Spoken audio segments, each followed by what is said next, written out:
Hello, everybody, and welcome back. Uh, we are the Venus and Mercury League, the VML. We are a league for marginalized genders within the Magic community. This is our fourth season. We started this season with 64 players total, divided those players into 8 divisions, played 7 weeks of round robin. If you were here last week, we cut to a playoff of the top 24, then into the top 16, which we did show last week, and tonight we have our top 8. This top 8 playing for a huge prize pool. So first, I wanted to thank Nerd Rage Gaming for making the season possible. We here at the VML are thrilled to be working with the NRG series. Channel Fireball has graciously given us CFB Pro subscriptions a year for first and a month for second through eighth.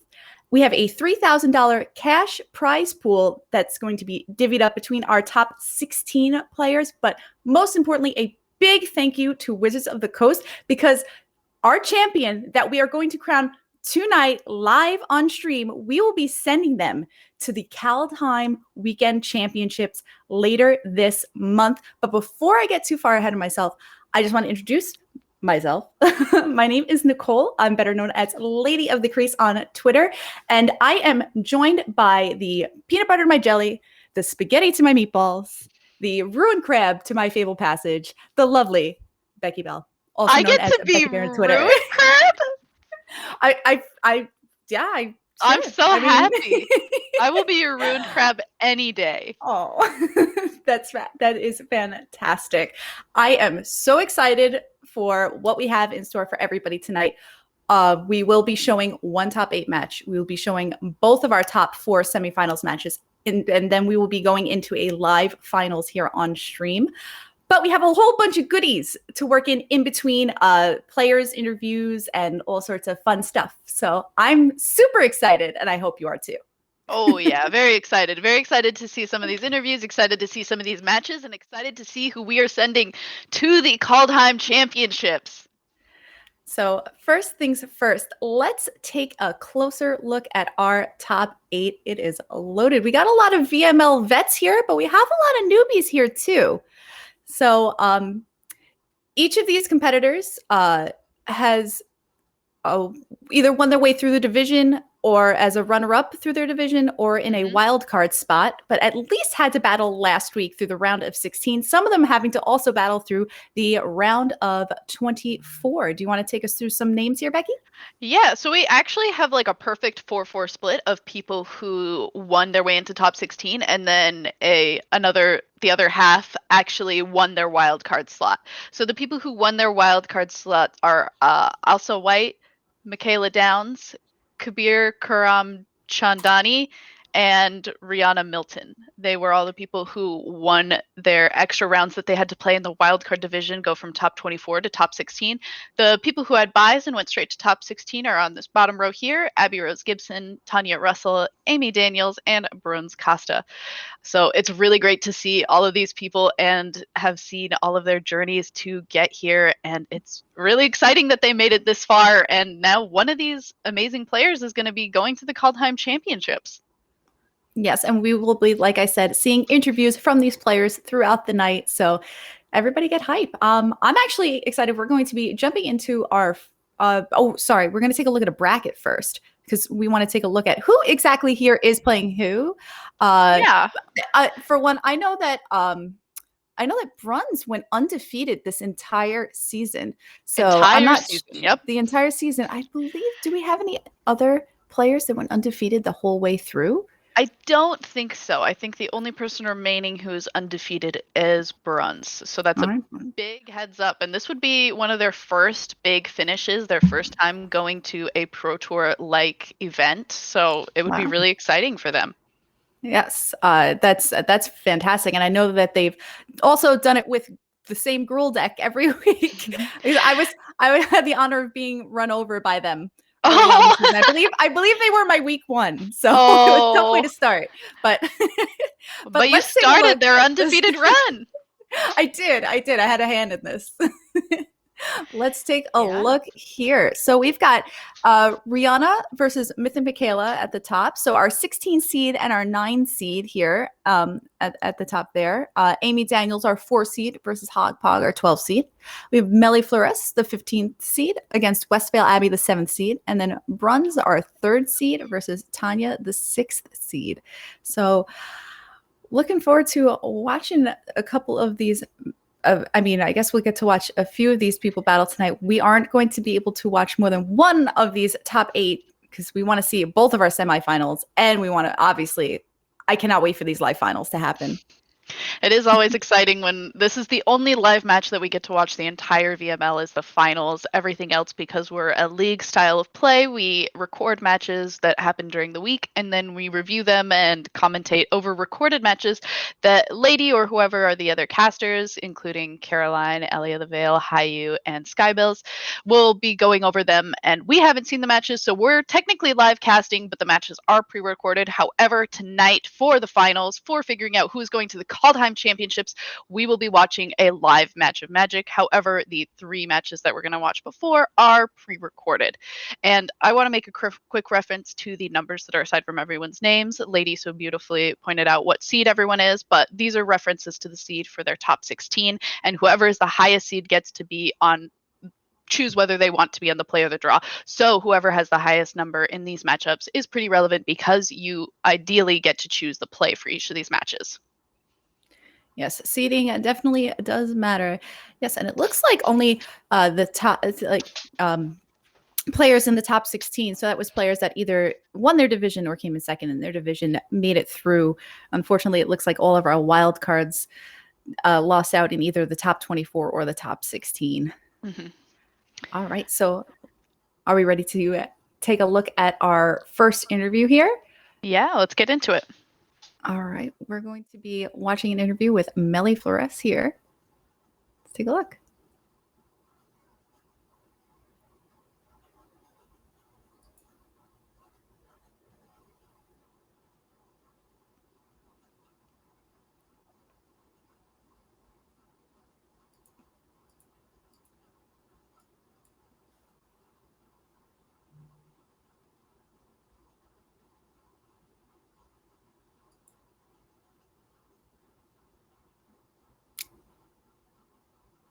Oh.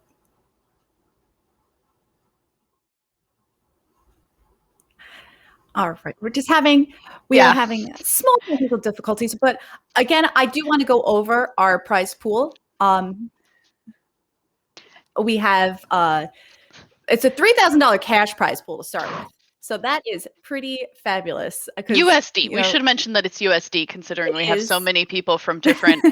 We actually had a huge range of different countries joining us for this season of the VML, so it's very cool that we have so many international players with us. But the majority of us are based within the United States, and the cash prize is in USD, as a lot of Magic tournaments are. But I figure we should clarify that.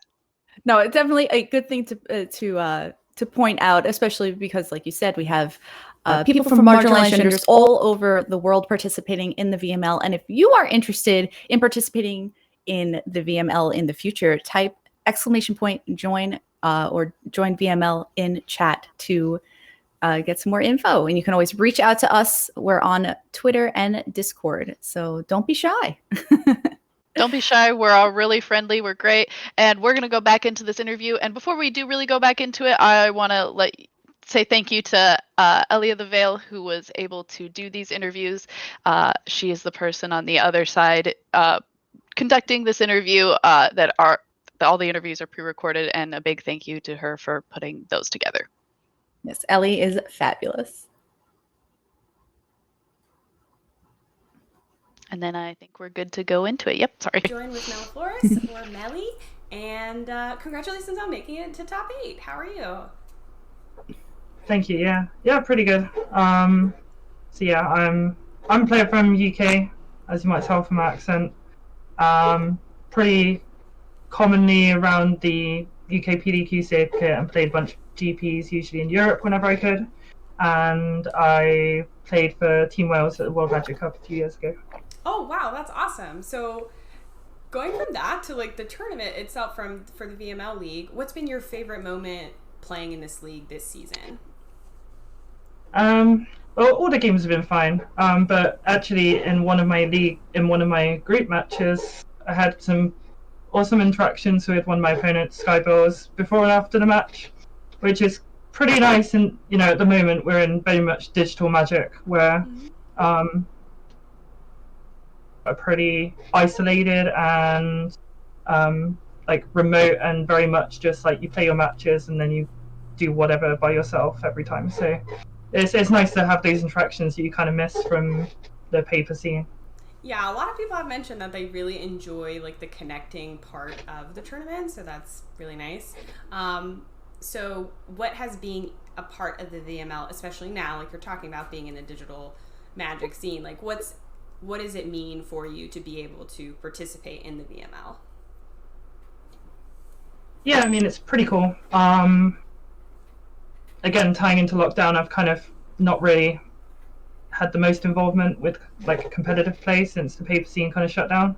So it's opportunity to get back to the competitive stage and get back into practice and hopefully be in a good spot to have when things hopefully resume.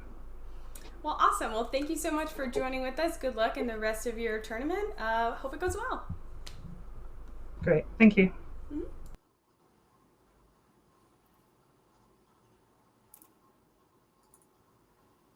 See, I love that. I love that the VML can be both a home for competitive Magic, but that one of Mellie's favorite interactions was before and after a match with their opponent. That you actually have the reaching out, like the individual experience again. Yep. You feel like you're talking one-on-one with somebody, and it feels so much better. So I'm so happy that the VML has provided a competitive environment, but also a friendly environment for so many players. Yeah, So it's pretty fabulous. It's one of the biggest things that all of us who have been a part of the VML for a lot of seasons are the most proud of, is the community that we've been able to build up that is really, truly supportive and caring about other people, when a lot of us maybe haven't had some of the most great experiences playing Magic, but we are really all determined to make sure that it is as much of a wholesome experience for everyone and as good of an environment for everyone to safely and happily play a game that we all really love and care about. Yes, that is the goal here for sure. Ready to check out our next interview that we have on deck here. We will be interviewing Tanya, the Blood Sower, member of Team Swagoy. So we will be hearing what she has to say about the VML. So take it away, Ellie. I don't know what direction to go.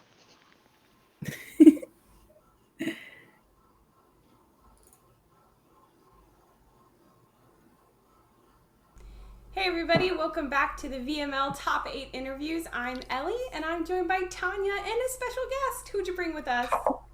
This is Noodles. She is my puppy. This is her second VML appearance for an interview. He says hi. Noodles, the real champion. We Yeah, love it. sure. Well, tell our audience about you and Noodles. So I live in Florida with my sweet puppy. I have been playing Magic for 10 years. And I really enjoy Standard and Limited, and I like playing mid-range decks. And Noodles is kind of a senior citizen, but she is like my best friend, and I adopt her, and she is here for moral support for both of us. I love all of that. Tell me a little bit about like what's been your favorite moment during this particular league, whether it's features Noodles. I want Noodles stories, but Well, Noodles will often sit with me during my matches. Okay, so I think probably my favorite part in the league was probably my very first match. I believe it was my match against Philippa, and we both brought like decks that weren't like super like tier 1 yet. I remember she brought like a Team Ultimatum, which was a little more tier 2, so a little bit of an unusual choice. And I played like a Mardu Doomless, and we were both excited to play because our decks were like, we had no idea how the matchup was going to go, and it was just like slinging cool cards at each other. So I think that was probably my favorite part of VML season 4. Well, that's that awesome.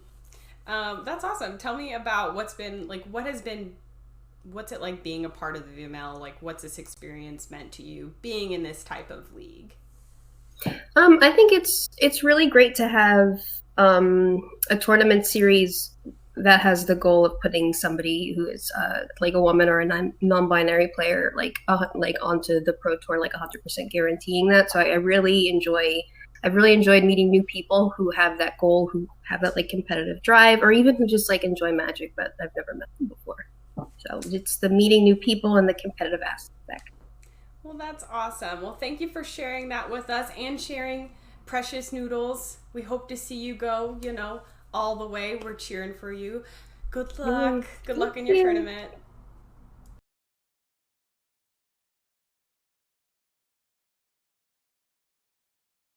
I know we're not supposed to be biased, but I'm totally Team Noodles right now. I think that it's not biased to be on Team Noodles. I think that Noodles is also, well, Noodles probably is rooting for Tanya for sure, but I think we can be on Team Noodles and still be unbiased parties. The thing is, I feel like part of it is that you have a puppy in your lap and you're playing Magic and everything's good. And like, so if you win, it's great because you won and you've got a puppy in your lap. But if you lose, it's still great because you have a puppy in your lap. That was always my least favorite part about GPs. At a lot of stores here, like my dog is welcome to come. He's a sweetheart. He would never hurt a human being. He sits on my feet most of the time, and as long as I like talk to a store owner before, they let me bring him.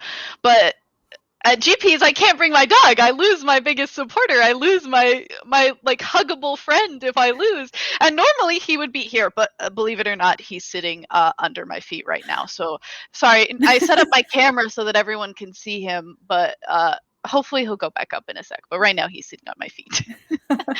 So I love it. I love it. And Tanya points out something else that's totally great about the VML, besides the fact that you get to play at home with your puppy in your lap. She points out that she brought a really cool, like innovative, not really known deck in week 1 against Philippa. And there was if the deck sticks and it's great, you get to register it again next week. If not, you could be like, let's scrap it. And there's new deck submissions every week in the VML. So if something's not working or something's not clicking, you can scrap it and try something else. So it's pretty fabulous. Yeah. And then if you submit a really kind of left field deck one week, your opponent looks at what you played like that week, and then they're like, are they going to play this really left field deck again? Or are they going to submit something that I like need, that's like a tier 1 deck that I need to really practice for? And you kind of throw off your opponent for next week too. It is great. It's a lot of mind games, a lot of metagaming, or you could just, submit the same deck every week and just win every week like Bruns did. So. Okay. Well, I didn't win every week, but I did submit the same deck. I had my hand up for the first half of the question, and then you threw in some other part, and I'm like that kid in school, and I'm like.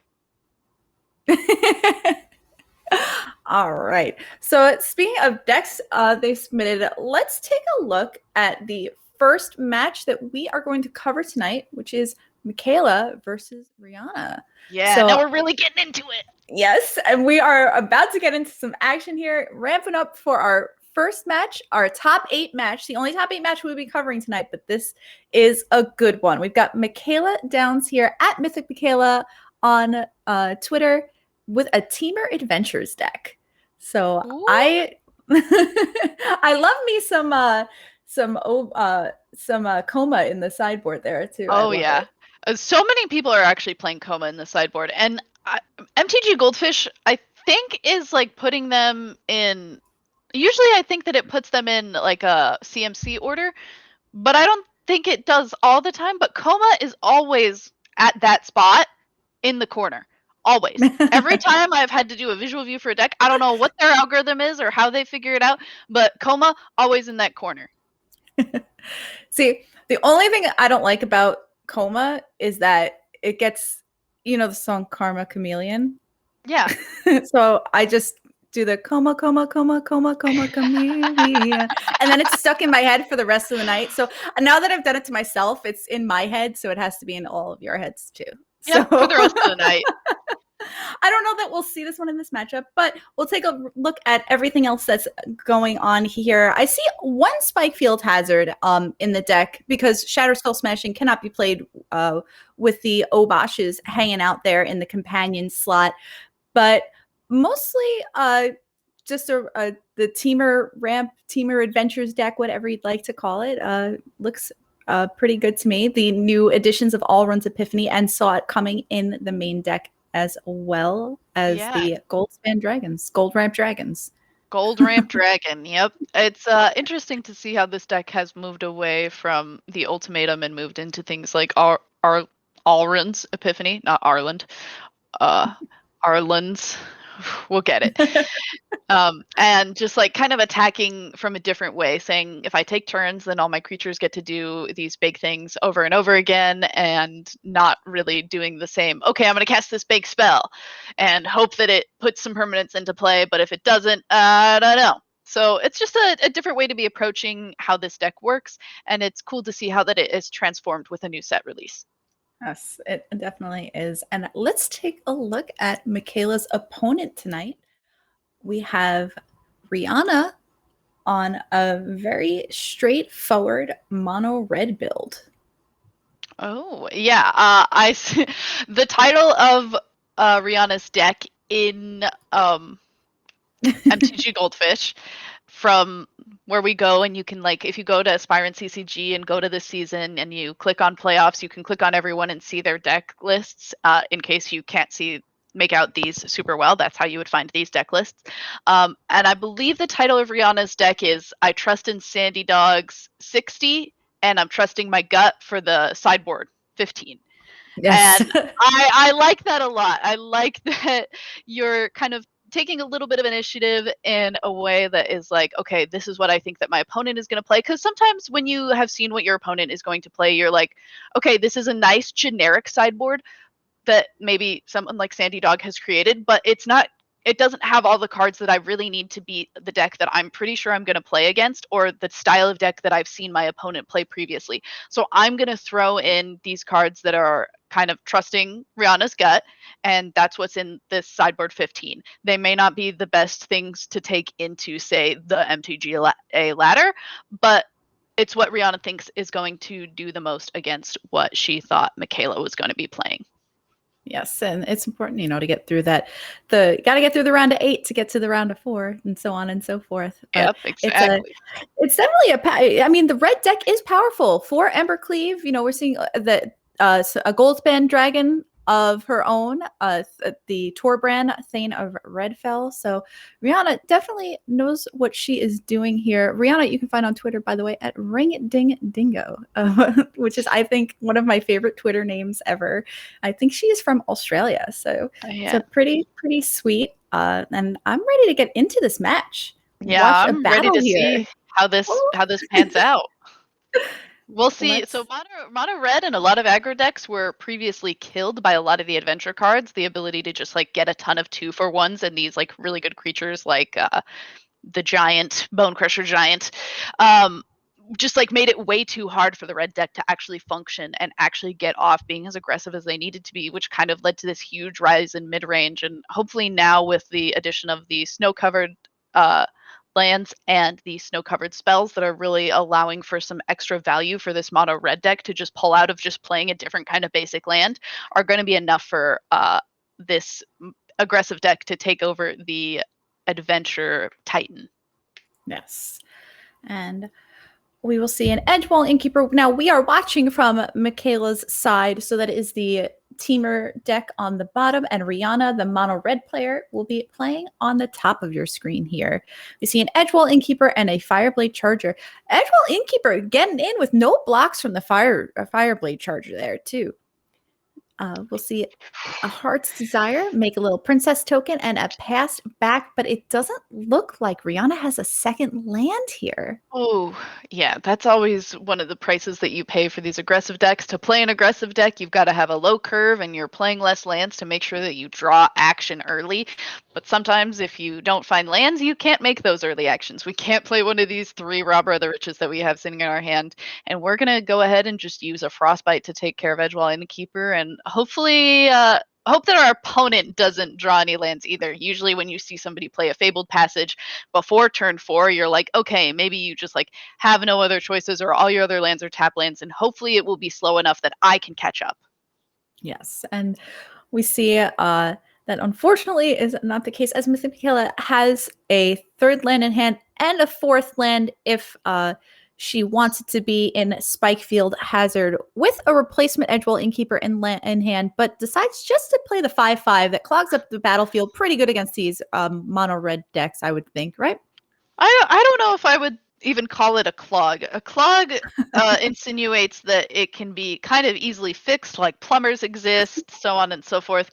It doesn't feel like you fix this super easily. A 5/5 is kind of a big thing. We see even Rihanna here basically has 2 for 1 to get much out of it. Thankfully, Rimrock Knight and Boulder Rush are a adventure spell, so it's like a 1.5, but still feels a little bit bad when we're still on one land that we're not able to make another play off of it. Yes, and looks like Edgewell Innkeeper will be the play from Michaela's side as she drew another land for this turn. Is able to leave up Mystical Dispute here as well as a Brazen Borrower.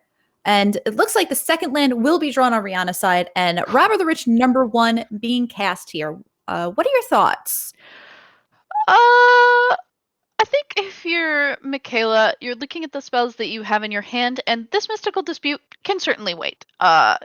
If your opponent has just missed 2 land drops, you certainly can be using some amount of resources to try and deal damage. This Robber of the Rich staying... So it was interesting that Michaela chose to play this Brazen Borrower in attack phase. If it wasn't played in attack phase, I think the Robber of the Rich would have come through. This is why I find it interesting. The Robber of the Rich saw the Brazen Borrower come down and surprise reach on Robber of the Rich. Now we can just use our Robber to block this Brazen Borrower, and we went from being on Michaela's side and thinking, oh, I can be kind of aggressive. I'm going to use this 3/1 flyer and just like go over everything that you're doing. But Robber of the Rich has reach for some reason. I guess he's coming off of a roof, so he's really good at getting up onto things, and the card has reach for some reason. It doesn't make a ton of sense, but it does. Yes, well, we'll know that this one definitely has reach this time around, but it looks like Stomp is going to take care of it before it can even try to block anything here. So yeah, take care of one of them. We do have 2 more Robber of the Riches on to the side in the wings, waiting to come down. Hopefully on one of these turns, but Bonecrusher Giant, another really thick adventure spell on the side of Mythic Michaela. yes, and looks like Edgewell Innkeeper and the Princess Token gonna get in there. Alrund's Epiphany is not bad here. Being able to foretell that right now, and looks like opting to play the Spikefield Hazard as Spikefield Cave coming in tapped.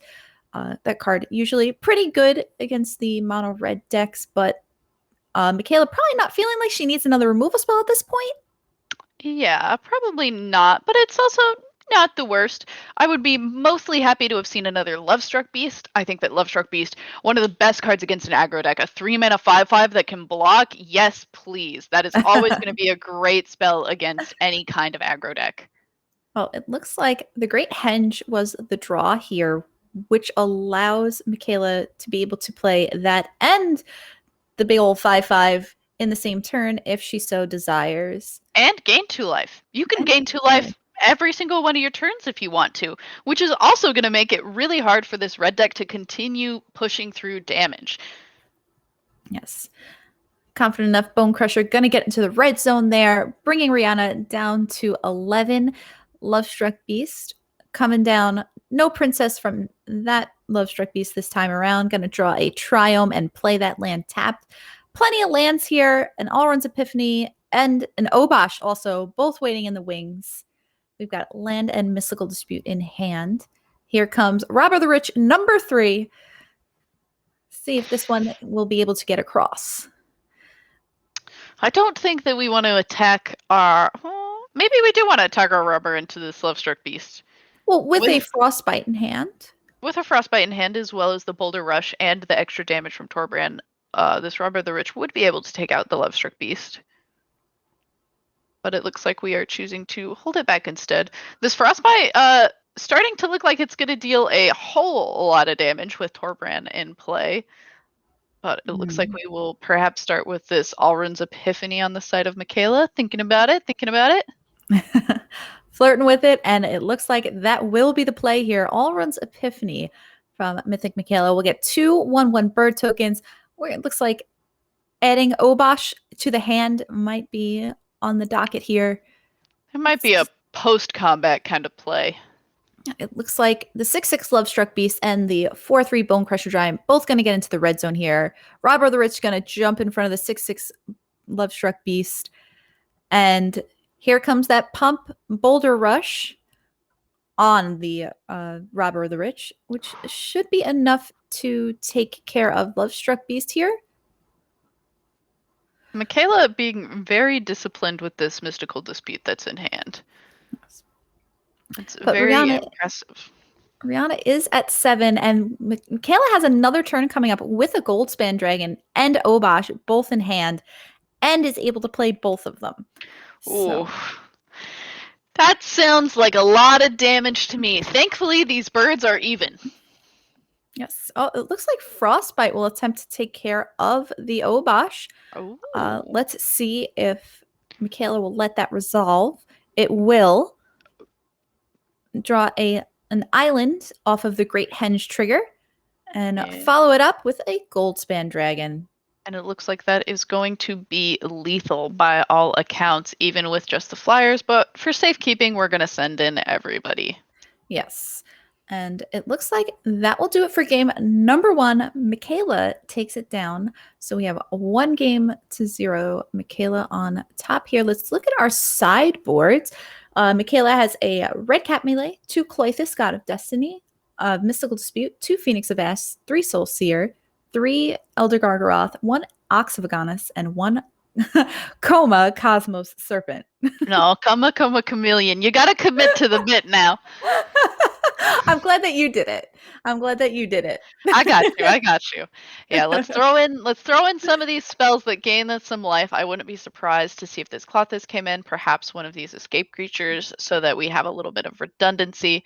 Yeah, take out those Alrund's Epiphany. We don't really need to be taking turns. We need to focus on the turns that we have, and we don't usually have the extra mana against an aggro deck to be foretelling spells, to be casting extra turn spells. It just isn't, when it's not as much of our dedicated game plan, we're just going to focus on bringing in creatures and things that will gain us life so that we can live to having something like a Goldspan Dragon, like we saw in that last game, just finish out the game for us. Taking a look at Rihanna's sideboard, let's see. We see the Akroan War coming in. Really good if your opponent's playing a bunch of big creatures to say, I want to have a big creature for a little bit too, yoink. And bring that to your side for a little while, and then hopefully also use it to be a little bit of a removal spell as well with the 3rd chapter. Looks like we are also taking out some of the Frostbites. They just aren't going to be removing as many things as possible, and just focusing on increasing the amount of creatures that we have in our deck, bringing in these Soul Seers so that we can get rid of some of those bigger creatures. Soul Seer able to also take care of things with Indestructible. Yes, and it looks like Red Cap Melee is going to stay in the sideboard, as well as the Roiling Vortex. Michaela, without the ultimatums, it's not so exciting to be playing Vortex here. Certainly true, but we do see Rihanna taking a pause, making sure that this is exactly the plan that they want to go with. Maybe we'll change it up a little bit, kind of thinking about it. I'm always in this spot too, where I'm just like, do I want to be doing a little bit something different, or is this really the plan that I want to go with? And it looks like we are going to go back to bringing in some Frostbites, when not some Fireblade Chargers, and going to go ahead and submit that. Yeah, I feel like those 1/1s don't size up great against those princess tokens. Yeah, they really don't. And having the Frostbites to get rid of some of these Edgewall Innkeepers, I'm sure, is a little bit better. Smart choice on Michaela's end to throw that one back. Yes, that was this 6 much better. Yes. So we have a 6-card hand here after Rihanna kept 7. Elder Gargaroth seems to be the ship here, and we are ready to go. We've got 4 lands, 3 snow-covered mountains, and a Castle Embereth, a Frostbite, a Robber of the Rich, and an Annex, I believe, in the hand of Rihanna. And Second Goldspan Dragon was the draw for Michaela here. Probably not what she wanted to see. Not wanting to draw a second double red 5-drop at this point in the game. But Robert the Rich down on Rihanna's side. Thankfully, if you've got 2 5-drops in a hand, at least you've got 2 spells that are both 2 drops and 3 drops. Yes. That really eases up your curve a little bit, and both of them pretty good answers, or at least delays to how aggressive the red deck wants to be. So I think we're in a fine place if we're looking at Michaela's side. Yeah, it looks like Bonecrusher Giant going to attempt to stomp out this Robber of the Rich, but Rihanna making a play here, decided to Frostbite to fizzle the stomp. So Bonecrusher, instead of going on an adventure, is going right into the graveyard. Woo! All right, so last week I said that I like to stomp my own creatures to fizzle my opponent's stomp. This is about the same thing. Also, a big thanks to Gabby Sparts for the raid. Oh, wow. Welcome, everyone. Welcome, Viper Brood. Yes, thank you so much for joining us. Just so everybody knows, we are the VML, the Venus and Mercury League, and right now we are broadcasting our top 8. We have gone through 7 rounds of round robin play, as well as a top 24 and a top 16 that we showed on stream last week. Tonight, we'll be showing our top 8 match that we're taking a look at right now. We'll be showing both of our top 4 semifinal matches, and we'll be showing our live finals tonight, sending someone to the Callahan Championship weekend. So exciting. So much on the line. We have a $3,000 prize pool, Ooh. US dollars.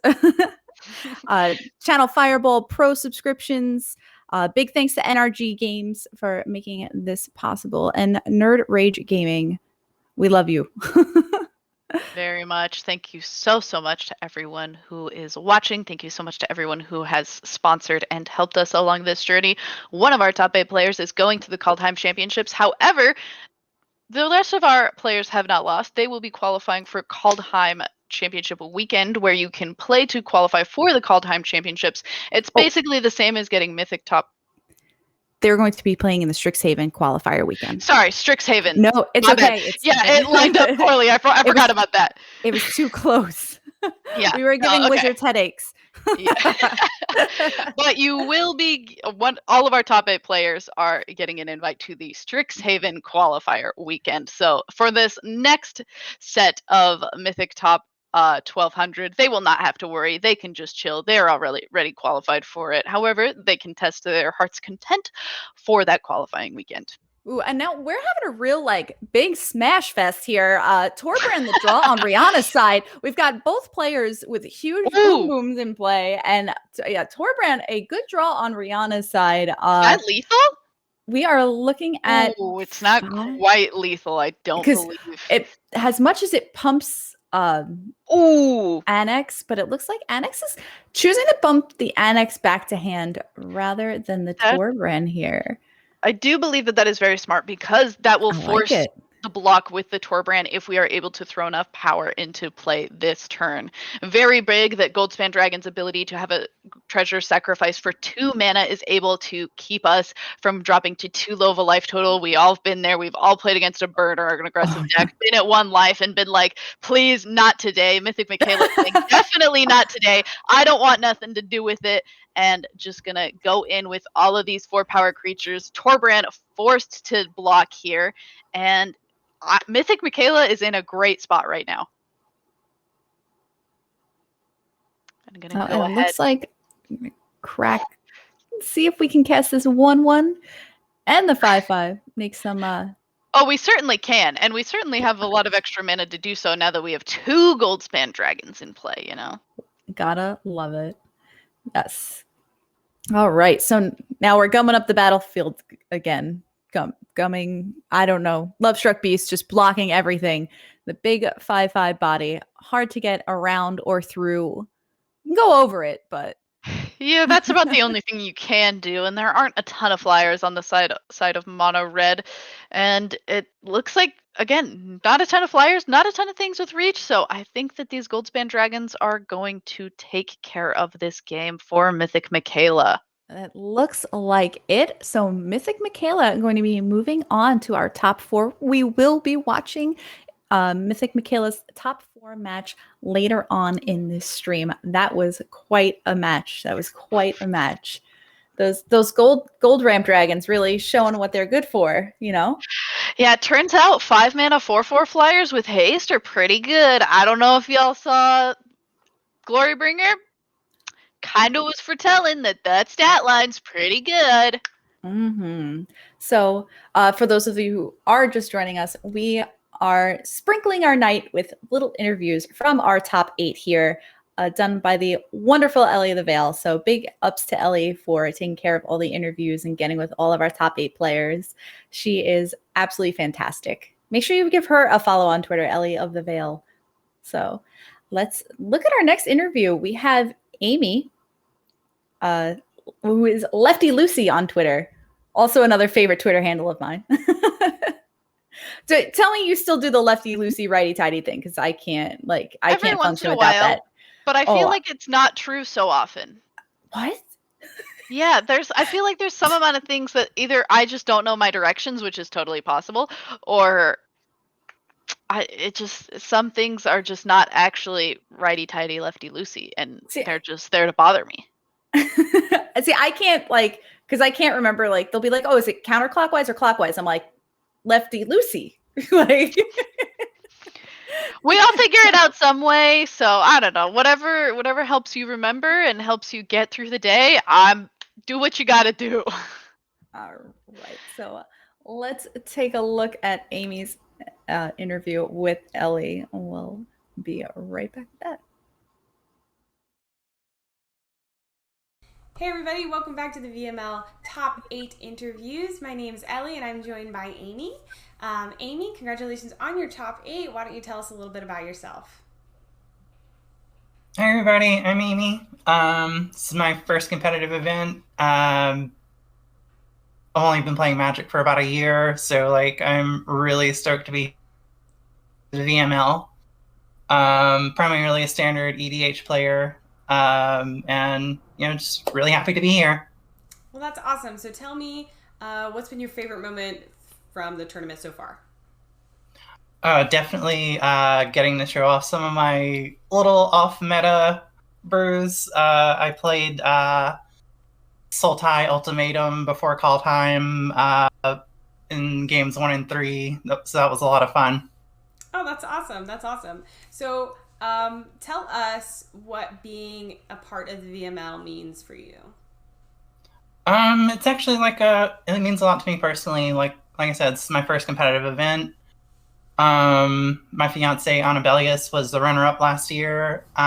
So it's been really wonderful playing through this whole season with her. So it's been amazing. It's really been really amazing. Yeah, that's so Not only that, but I've met a lot of really cool people here. So yeah, it's just been really great all around.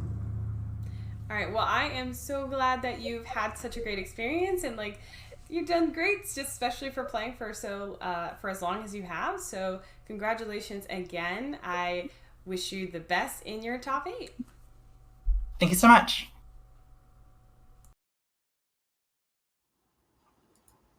I love it. I feel it so much. It's so sweet. It really, really is. It's so fantastic. And I know that we went over earlier that, the VML gives, flexibility and room for innovation, and it's a competitive place, but it's still very friendly and it's so welcoming. It doesn't matter, Amy, they've been playing for a year, about a year, and it doesn't matter. Everybody is welcome here, and it's a really welcoming, great environment. And I'm so happy that we have had so many fabulous players come through the VML. So yeah, and it's always heartwarming to hear when somebody has a great experience also playing Magic with their significant other. Yes, it really is a sweet thing. I do. We had the honor of covering the finals match from last year. It is very sweet, and Annabelle has played very well last season and again this season. So yeah, it's really awesome getting to cover all y'all. So oh yeah, so it feels really good to be here, be a part of it. And are we ready to get into some more Magic then? Well, I want to take a look at a bracket so that we know what Magic we're getting into. So, right. Okay. let's do that. Let's take a look at our top 4. Now we know that Mythic Michaela made it through, but Yes. I But don't who know are the other 3? I would We love don't to know know. the other thing. All right. So we've got Hog Pog taking down Amy Daniels, moving on to play Mythic Michaela in this round. Westvale Abbey moving on and will be taking on Bruns in the semis as well. And we will be covering both of these matches. Mhm. So super excited to see that. Yeah, We will for get to those see- who are also Okay. interested, Mythic Michaela will be on the play and Bruns will be on the play for their respective games. Yes. Well, assuming that they choose to be on the play, though in Standard, I assume most of them will choose to be on the play. Yes. All right. So now that we know who we're going to be watching, let's take a look at another interview. We have an interview here, Ellie, with Westvale Abbey tonight, going over her experiences in the VML. Westvale Abbey has been a mainstay in the VML as well through the first few seasons. So it's wonderful to see Abby doing well. A lot of love in chat for Abby too, which I do love to see. So we got to support all of our VML competitors here. Let's take a look at Abby's interview. Hey everybody, welcome to our VML Top 8 Rapid Fire interview. This is me, Ellie, and I'm with Abby Rose. Abby, Hi, yes. Hi, how are you doing? We're great. You know, I'm glad to be here. Venus and Mercury League, season 4, awesome. Yeah, this is so much fun. I'm part of the Atlanta Magic scene, and with everybody playing online, Venus and Mercury League has been one of the coolest things I've got to do. And yeah, just Well, tell us all a really cool thing that has happened during this tournament for you. Your favorite moment. I think the coolest thing for me, my favorite moment is we've had a lot of seasons where a new set releases, and Call Time came out this time. It was so good for the. I got to just finally do what I wanted to do, which was, turn guys sideways, hit. That's awesome. That's awesome. You mentioned it before, but just tell us, what does being a part of the VML mean for you? How has this experience been competing in this kind of tournament, in this kind of league? Tell us about that. Well, the Venus and Mercury League, I've had the fortune of being here since the first season. It's been a great opportunity. I met people through the GP circuit, and then this came about as another thing for us to do. And well, there's so many connections. There's so many great people. I've met, new friends to test with. My sponsors, Proven Combatants, I got them involved, and Chantel's here, and we are just having so much fun. Well, that is awesome. Thank you so much for sharing that with us, Abby, and good luck to the rest of your league. Hope to see you. Thank you. In the finals. Me too.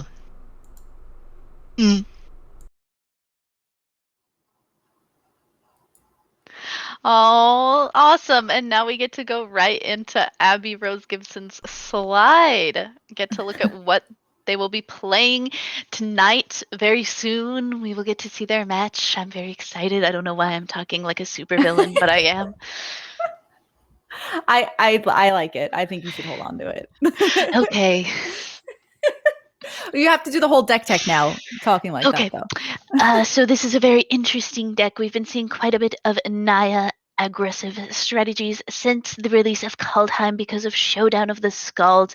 But I am also I can't keep it. Sorry, it's fun for a second, but I can't really keep it up. But the other really cool cards that I'm excited to see from this Naya Adventures list is Saijiri Shelter, as well as Unleash Furies for protecting our creatures, as well as some explosive finishes. I'm very excited. Also, Abby did play this deck last week, however, made a few changes to it going into this week, including the inclusion of the Giant Killers and taking out things like Shepherd of the Flock that are proving to not be the best card in a lot of the Naya Adventure strategies. Giant Killer's just going to be able to probably answer a lot more things, especially if Abby was able to see that Bruns has brought Gruul every single week. And if you're expecting your opponent to play some big creatures, Giant Killer are probably a lot better card to be playing in your main deck than Shepherd of the Flock. And we do see that paying off well for the deck choice of Abby Rose Gibson this week. Yes, I love how excited she is. And I love her glasses game was also totally on very point here. Fun fact, Abby and I actually have the same headset. Hers is just in a different color. But we do have the same headset. Well, make sure you give Abby a follow on Twitter, Westvale Abby on there, and check out the Proven Combatants. So pretty sweet there. As we take a look at Abby's opponent here in top 4, we had mentioned already, is Bruns. Oh, we are going to start with their interview and take a look at what they had to say about their experience in the VML this season. Very exciting. Let's get into it.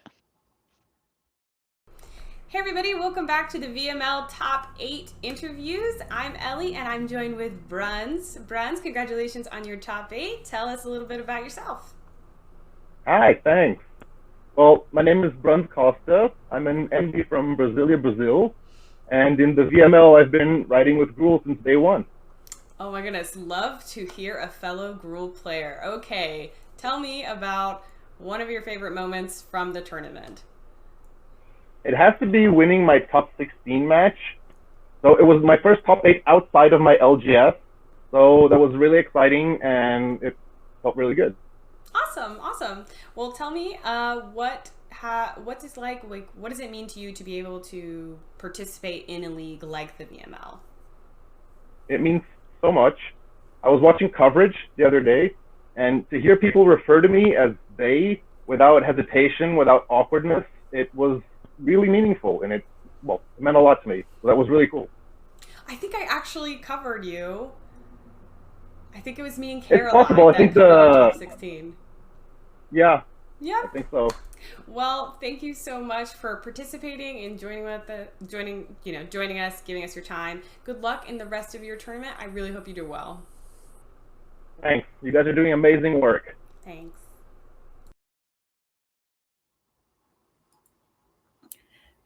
I'm like gonna cry. I know.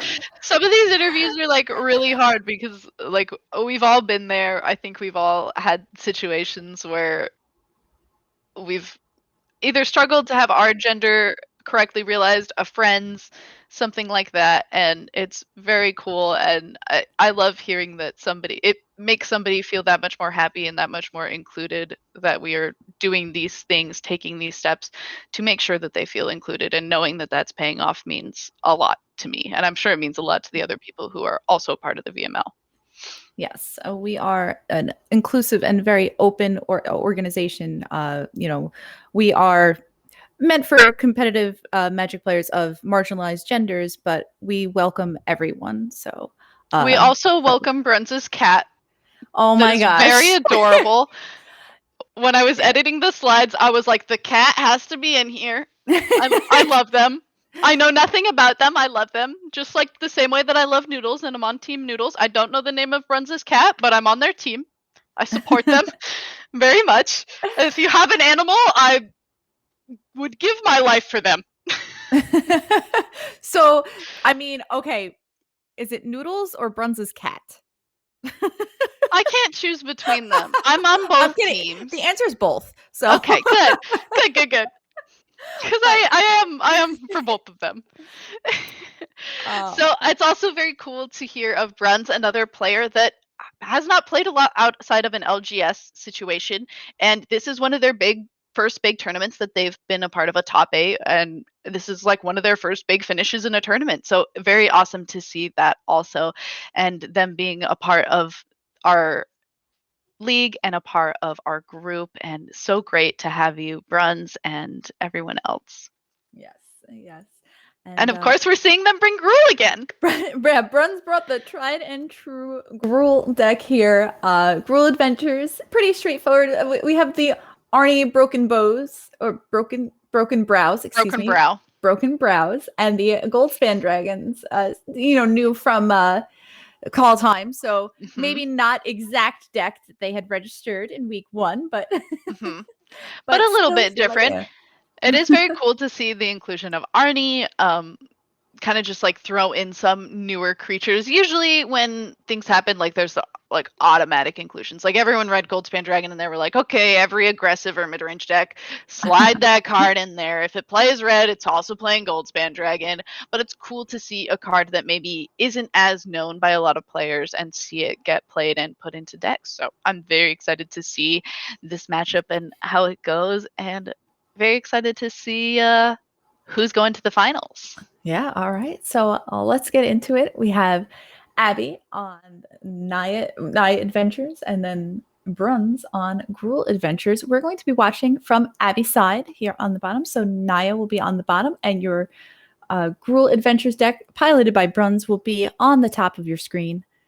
And we're going to take a look. Very pretty planes in Abby's opening hand. Say less. APAC lands, thank goodness they gave them to me in MTG Arena. They are my favorite basics. Everyone who says that the old borders don't look good on Arena, they can just... You can still talk to me, but just know that we have a disagreement, and I think that they're beautiful. I love all old borders. I'm excited for Time Spiral. I'm going on a huge rant. We should pay attention to this game of Magic, but just, I am an old border stan. I was ready for you to tell everybody to go kick rocks, and I was going to have to ask them all to please stay. No. Everyone can stay. I'm still your friend. I still care about you deeply. I just love old borders and think that they are great. All right. And we'll see Bruns starting the action here with an Edgewall Innkeeper and passing the turn back after Abby plays a tap land to say go. Now, Bruns' second land here is going to be a spell of some sort. It's either the Shatter Skull Smashing or the Kazandu Mammoth. So I think it's probably... It's a hard choice. I think you probably attack first to give yourself that extra time to think. I would dare say that it's probably going to end up being the Kazandu Mammoth, and we will attempt to resolve either the Princess side of Lovestruck Beast or a second Edgewall Innkeeper. Playing this as a red source... Oh, I suppose it does allow us to play the 3-1, so Bruns choosing to take a more aggressive stance and also just try to draw a card to get us out of the light land hand, being the play for Bruns. Sadly, not drawing a land and instead drawing a Bone Crusher Giant, while Abby plays a Bone Crusher Giant of her own to take care of Bruns' Edgewall Innkeeper. yes, and we see a nice third land here on Bruns' side now, but it was a mountain, which doesn't allow the playing of Kazandu Mammoth either. So, it's okay. A land is a land. Sometimes we just have to accept it. Beggars cannot be choosers, so I've heard. And it looks like we will play that Kazandu Mammoth just as a tap land and say go with Stomp up at the ready. Fable passes the draw on Abby's side here. Battlefield saying pretty clear here. Just a lowly Rimrock Knight that is going to be stomped. And that's so... Well, now it's very clear. Abby's just saying, I would like a clear board. That would make me happy. And Abby making the very disciplined play, having the ability to play this Edgewall Innkeeper, but saying, you left 2 mana up, one of them is a red, you're also playing Adventures. I'm not throwing my Edgewall Innkeeper onto the field when I feel like you have a Stomp in play, and getting vastly rewarded for it. Edgewall Innkeeper is going to be safe in Abby's hand for an extra turn. The Stomp went to face and is going to keep Abby's Edgewall Innkeeper safe so that she's able to take this turn and go Edgewall Innkeeper into Bone Crusher Giant. Yes, and it looks like Abby will be able to mimic Bruns' turn for herself here if she chooses to do so, which looks like it will be the play. An Edgewall Innkeeper followed by a Bone Crusher Giant. Getting your value off of your Edgewall Innkeeper is very important in these matchups. Bruns straw here. Another Kazandu Mammoth, I believe, and... Yes. Thinking. We went from having very few lands and having to decide which spell we were going to play as a land to having a lot of lands all of a sudden, which either feels really good or feels kind of bad. It's kind of left to be decided. However, when we have a Crowan War in hand, I think we are okay to just spend a few turns playing out some creatures and then have an explosive turn by yoinking something. Especially, we see this Elder Gargaroth in Abby's hand. That would be one of the perfect things to be yoinking with this Crowan War. Yeah, gotta love vigilance, right? Mm-hmm. So it looks like Abby is going to draw another land for turn with a Bone Crusher Giant out on an adventure, Love Struck Beast, and that Elder Gargaroth in hand. Flirting with this Florist, looks like that will be the land drop for turn. And almost had me there. I thought Elder Gargaroth was coming down, but it looks like we're going to just cast a Princess instead, get this Love Struck Beast, draw another card. Ooh, and Unleash Fury. Gotta love it. Doubling power of target creature until end of turn. It is an instant from M21 and a Goldspan Dragon. The draw on Bruns's side here. That's quite nice. I Yes, imagine that it has to be the play. Big Dragon, so nice. Big Dragon go sideways and go roar. I still say I think it's a tiny dragon. Right. Yes, I still think I do like this theory actually. I do say big dragon. I say big. It costs 5 mana. That's getting up there. But yes, I do agree that it could be just a tiny dragon with a big flame breath. Yes, I think it's just a little thing. Mm-hmm. I do like this theory quite a bit. It makes it so much cuter. And why not a Goldspan Dragon for a Goldspan Dragon, right? No. Yeah. No. Looks like Elder Gargaroth going to be the play here. Elder Gargaroth does do a good job of blocking this little Goldspan Dragon. It certainly does. However, it will do less of a good job blocking it if there were, say, something like an Akroan War in the hand of Bruns, which I imagine is going to go from hand to the battlefield, as we see here. Yes, and that looks like it is going to be the case, targeting the Elder Gargaroth. That is no longer Abby's, at least for the next 2.5 turns. So, Kazandu Mammoth getting that landfall here. Goldspan Dragon coming across. Everybody's getting in here. Oh, yeah. Worst case scenario, we have to use our Scorching Dragonfire to make sure that something doesn't trade. But I think that is quite okay. And at this point, you're happy with what's in your hand and on the battlefield. You're okay for your Edgewall Innkeeper to trade off. Yes. Looks like a second Goldspan Dragon going to be the draw on Abby's side. So we've got double Goldspan Dragon, Unleash Fury, a Bone Crusher Giant, and a land in hand. This does feel a little unfortunate. We are also only at 5 life if we are Abby. But I do also want to highlight Abby chose to block with the Edgewall Innkeeper on the other Edgewall Innkeeper, saying if you do have a removal spell, then you have to use it here, and I'm not going to waste time putting it in front of another 1/1. It was a little play that was actually very heads up. However, in the end, the board state of Bruns is just too much to handle, and we pack it in. Yes, and so Bruns will take down game number 1 here as we move to sideboards. Taking a look at Abby's sideboard here, we have 2 Redcap Melee, 1 Shadow Spear, 2 Drannith Magistrate, 2 Roiling Vortex, 2 Scavenging Ooze, 2 Scorching Dragonfire, 2 Wilt, 1 Cloithus, God of Destiny, and 1 Redain, God of the Worthy. What's coming in? Looks like we're shaving some Shepherd of the Flock, shaving a couple of the Unleash Fury, shaving the Goldspan Dragon. It's kind of couple things here, couple things there. Yeah. Definitely want those Redcap Melees. Those for sure coming in. Looks like Bruns on the same game plan of shaving the Goldspan Dragons as those go right into the sideboard. Bruns' sideboard containing Primal Might, 1 Primal Might, 3 Redcap Melee, 2 Scorching Dragonfire, 1 Shredded Sails, 2 Wilt, 2 Soul Seer, 2 Akroan War, and 2 Ox of Agonis. What are your thoughts on this sideboard? It seems pretty straightforward. If you're expecting your opponent to also bring in something like the Akroan War, which I don't recall if Abby actually has in her sideboard, you don't want to bring in things like Questing Beast, because Questing Beast and other haste creatures are not very good against the Akroan War.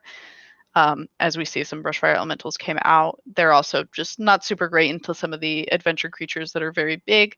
Taking out the Roomrock Knights and just bringing in a little bit more reaction, things that are able to clean up some of the creatures so that Bruns can do the most attacking that they would like to do. Yeah, and it looks like 0 copies of the Akroan War in Abby 75 here. But Showdown of the Scalds, a card that I'm expecting has been shining a bit lately, so doing very well in limited formats and in this Naiad deck. It is quite a powerful saga. So see this keep of 4 lands, Giant Killer, Unleash Fury, and a Showdown of the Scalds. As Bruns keeps a 2-land hand, needing to play that Shatter Skull Smashing tap to start things off here, because Zul's Fury, the draw on Abby's side. Let's see. Looks like I'm going to play a white land here and just pass the turn back. So nice, quiet, slow start here. Bruns playing, looks like we have both red and green in play here, and those Brushfire Elementals ready to strike if they feel like deploying them. Excuse me. And looks like passing it back.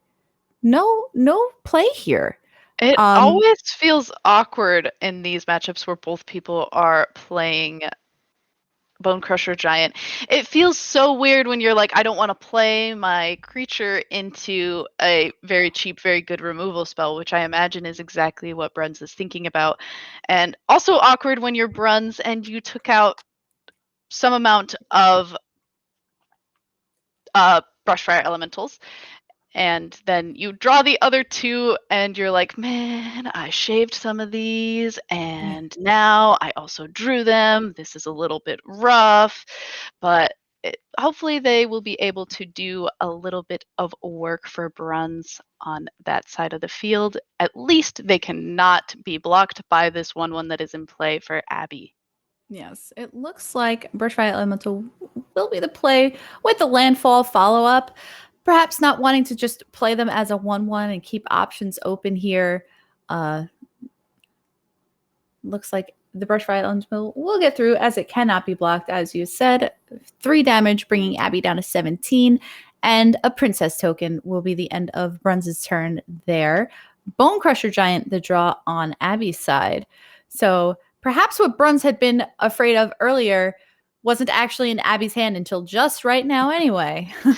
Sometimes it happens that way, but sometimes it's still good to play as if that was in the hand. I think that in the end, it's going to really pay off for Bruns to be able to deploy things at a different rate, play reactively to what Abby is doing. Abby's deck is a little bit more...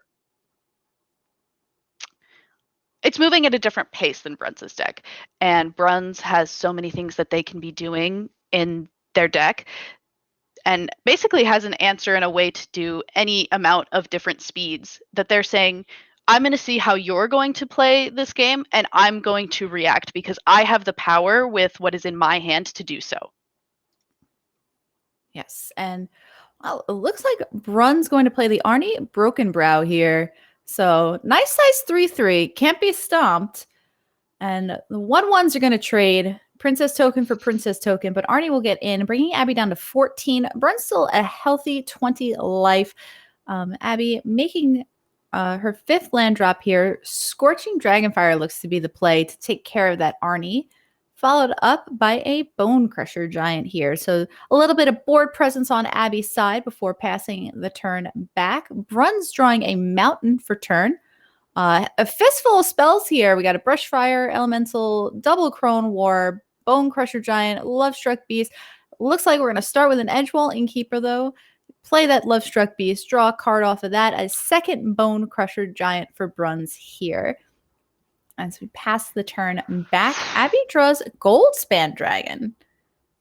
Goldspan Dragon has to feel like a really good play. However, Bruns has 2 copies of the Akroan War in hand. If Abby is to play this Goldspan Dragon, Bruns does just get to go, that card's mine now. At least for a few turns, at least for a little while. It's not going to hurt me, and hopefully it will do a little bit damage back to you. And then Bruns also gets to value off of the treasure that would be made by the Goldspan Dragon. But we see Abby kind of cluing into that possibly being a factor. It kind of was a big bite in game 1. So we're going to play in a little bit more of a reactionary way and hope that we don't play things into the Akroan War unless absolutely necessary.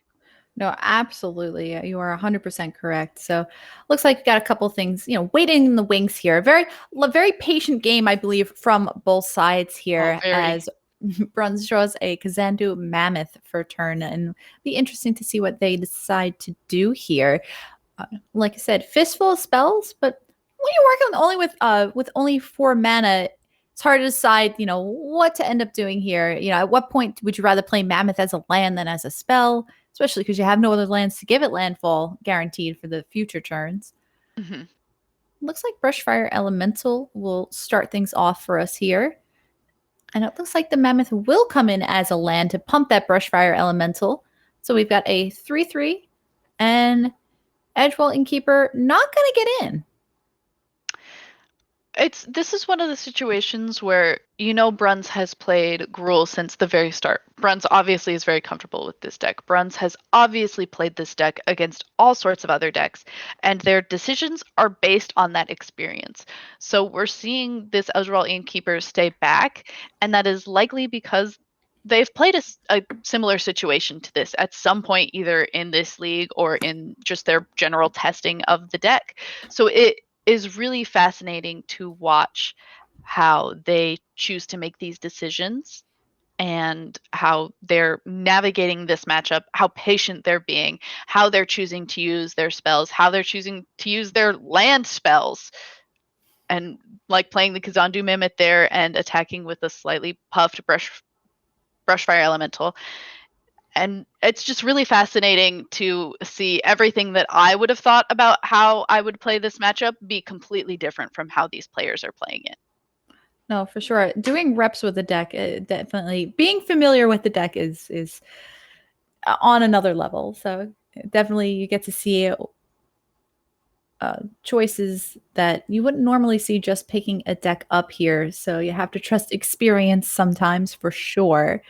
It looks like Fable Passage off the Showdown of the Scalds. 2 lands and 2 spells off that Showdown. So a pretty good hit here on Abby's side. Hitting Red Cap Melee, Bone Crusher Giant, Fable Passage, and a Crag Crown Pathway.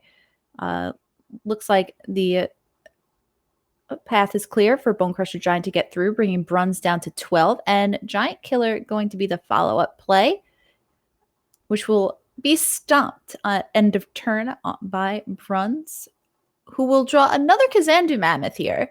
So double Akroan War, Bone Crusher Giant, Kazandu Mammoth with a Bone Crusher already on an adventure. Bruns is at 12 life, Abby at 11. Definitely feels like a very, a stalemate, going back and forth. A very, very patient game from both sides, I believe. Yeah, this is an interesting place to be because it is interesting that you could cast this Akroan War and take control of the Bone Crusher Giant that is tapped on Abby's side of the field and make sure that Abby has to spend a spell to cast a new creature to get value off of the other side of Showdown of the Skulls. But instead, Bruns is choosing to take value in just playing another creature and making sure that they have things on the board to play in a more defensive manner. Yes. So looks like Edgewell Innkeeper will get in there for 1, bringing Abby down to 10 after making a princess token. And Showdown of the Scalds up to the 2nd level here. It looks like Goldspan Dragon is going to be the choice. We'll put a counter on that Bone Crusher Giant. And gonna get in with the team. So Goldspan Dragon making a treasure. And yeah. Yeah, this is... feels a little bad if you're on the side of Bruns, as the amount of power that is coming through is quite a lot, and also the ability to sacrifice this treasure to cast this Unleash Fury and just an explosive finish from the side of Abby Rose to take the game to game 3, Abby versus Bruns, 1-1. Wow. Bruns will be on the play for game 3. That was an explosive finish. That was such an intense and tight game. That was every decision in that game mattered, and I don't think it could get much closer than that. Wow. Let's see if any changes get made here going into game 3. If the play draw makes a difference for either of our players here. It looks like Abby just kind of looking through the sideboard, making sure that she's happy with what she has done. So, and then let's take a look at Bruns's sideboard. It's interesting to see how little Abby changed. I feel like when you're playing an aggressive deck versus an aggressive deck, which I would say that both of these are more aggro slanted mid-range strategies, there are typically things that you want to change based on being on the play of the draw. We see Bruns doing it here. Again, Bruns has a ton of experience playing this Gruul deck and likely has a plan of what they would want to do on the play versus the draw, the cards that they want to change, the cards that are better when you are land up against your opponent. And it's interesting to see and continue to see if it's going to pan out for them, if this is going to be something that rewards them for having a play versus draw strategy, whereas Abby Rose did not. Yeah, like you said, this is aggressive. We just saw Bruns cut a lot of their removal and bring back in all those Brushfire Elementals this time around. Yeah. Brushfire Elemental much better on the play, so hopefully now we will see as many Brushfire Elementals as we did when we were on the draw. We did end up seeing the only 2 Brushfire Elementals that were left in our deck on the draw, and it was a little unfortunate. I feel like if those had been some of the removal spells that Bruns had brought in, that game could have gone a little bit better. Red Cat Melee, an extremely good answer to something like Goldspan Dragon, which ultimately ended the game for Bruns. Yes, and we'll see Bruns keep a 2-lander of Forest, Fable Passage hand, but able to cast that Heart's Desire to start us off here. Edgewell Innkeeper, the draw on Abby's side. Pretty good draw to start things off here. 4 lands, a Scorching Dragonfire, Elder Gargaroth, and Goldspan Dragon all in hand for Abby. That Prince Press token, not going to hesitate at all, getting into the red zone there, bringing Abby down to 19. Fable Passage going to be the land here.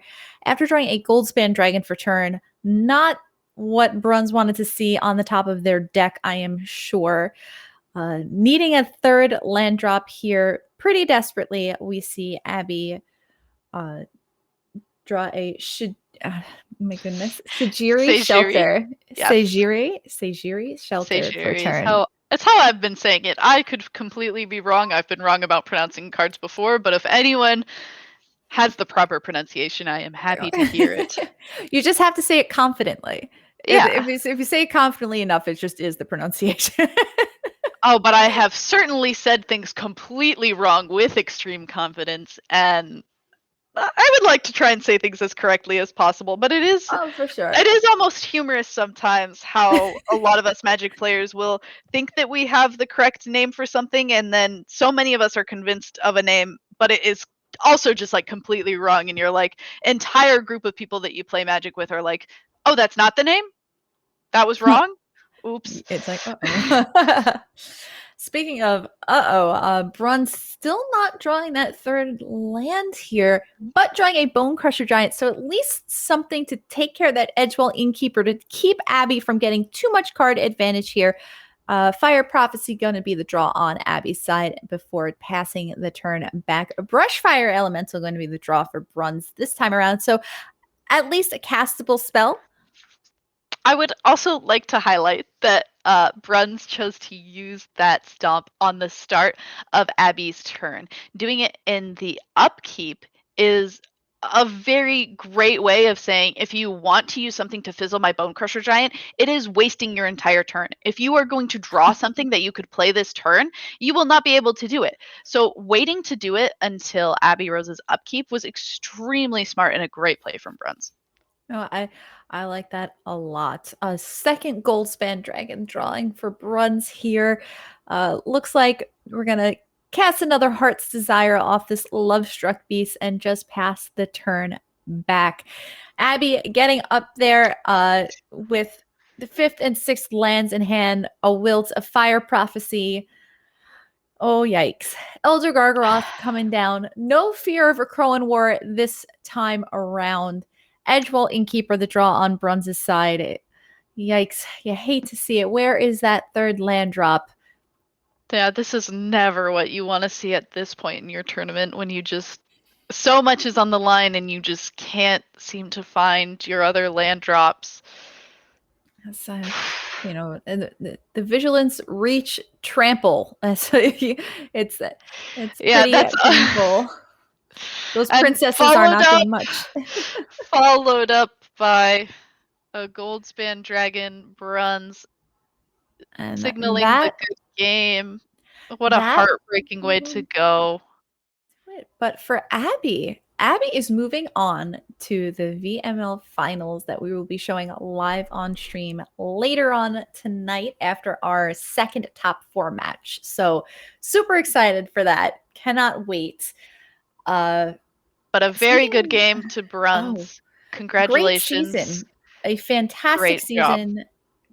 Taking down Division 8, staying undefeated, just crushing with that deck all season long. Definitely an accomplishment and something to be proud of. They did fantastic. So let's move on to our next set of interviews, shall we? Yeah, let's get into them.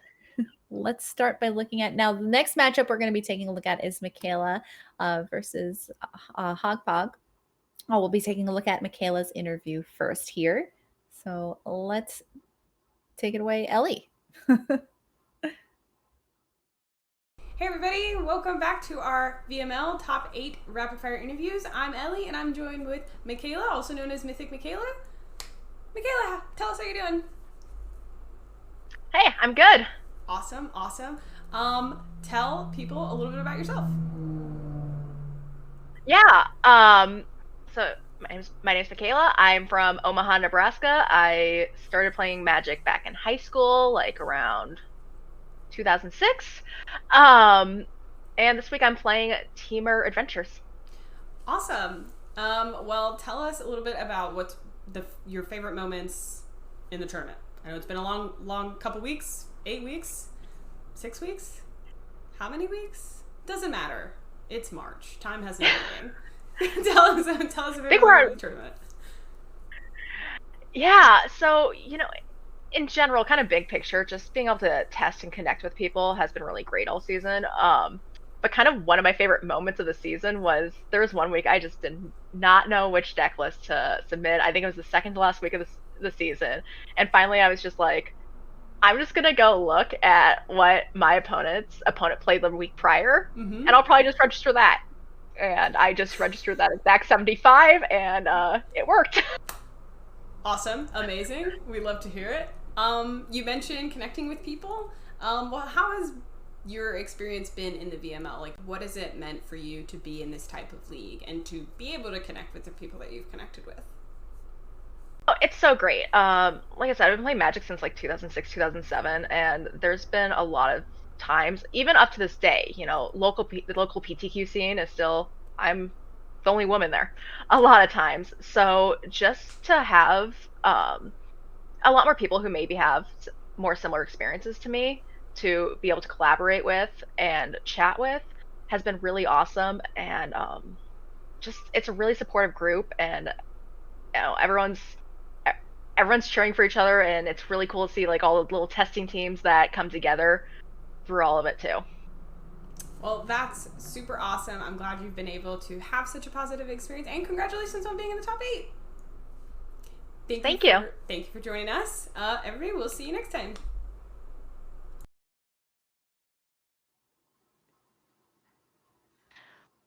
Wow.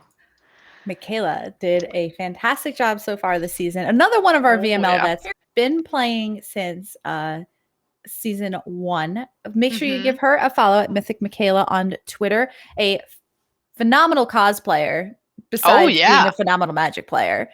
And Coma is back. Coma is in that bottom right corner again. It goes there every time. I don't know why. Always there. Always there. Coma, chameleon. Exactly.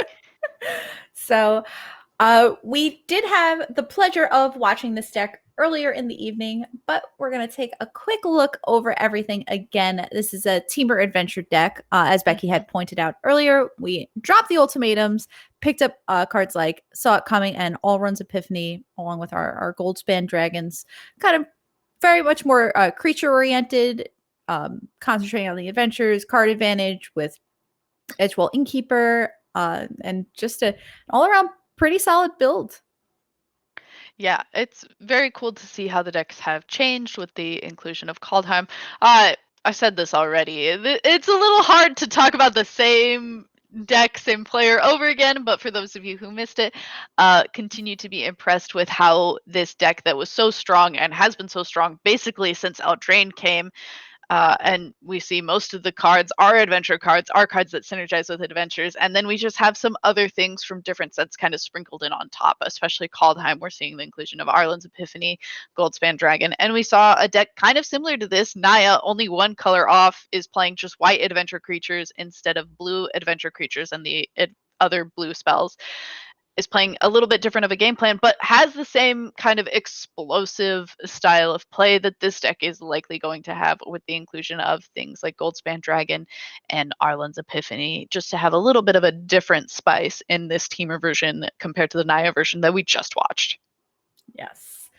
And before we get into Michaela's opponent's deck, why don't we take a look at that interview? We're going to be interviewing Hogpog here. Well, Ellie interviewed Hogpog, and we're going to take a look at that before we get into the Naya Adventures deck that Hogpog brought this week. Hey everybody, welcome to our VML Top 8 interviews. I'm Ellie, and I'm joined with Kabir, also known as Hogpog, one of our Top 8 competitors. Kabir, how are you doing?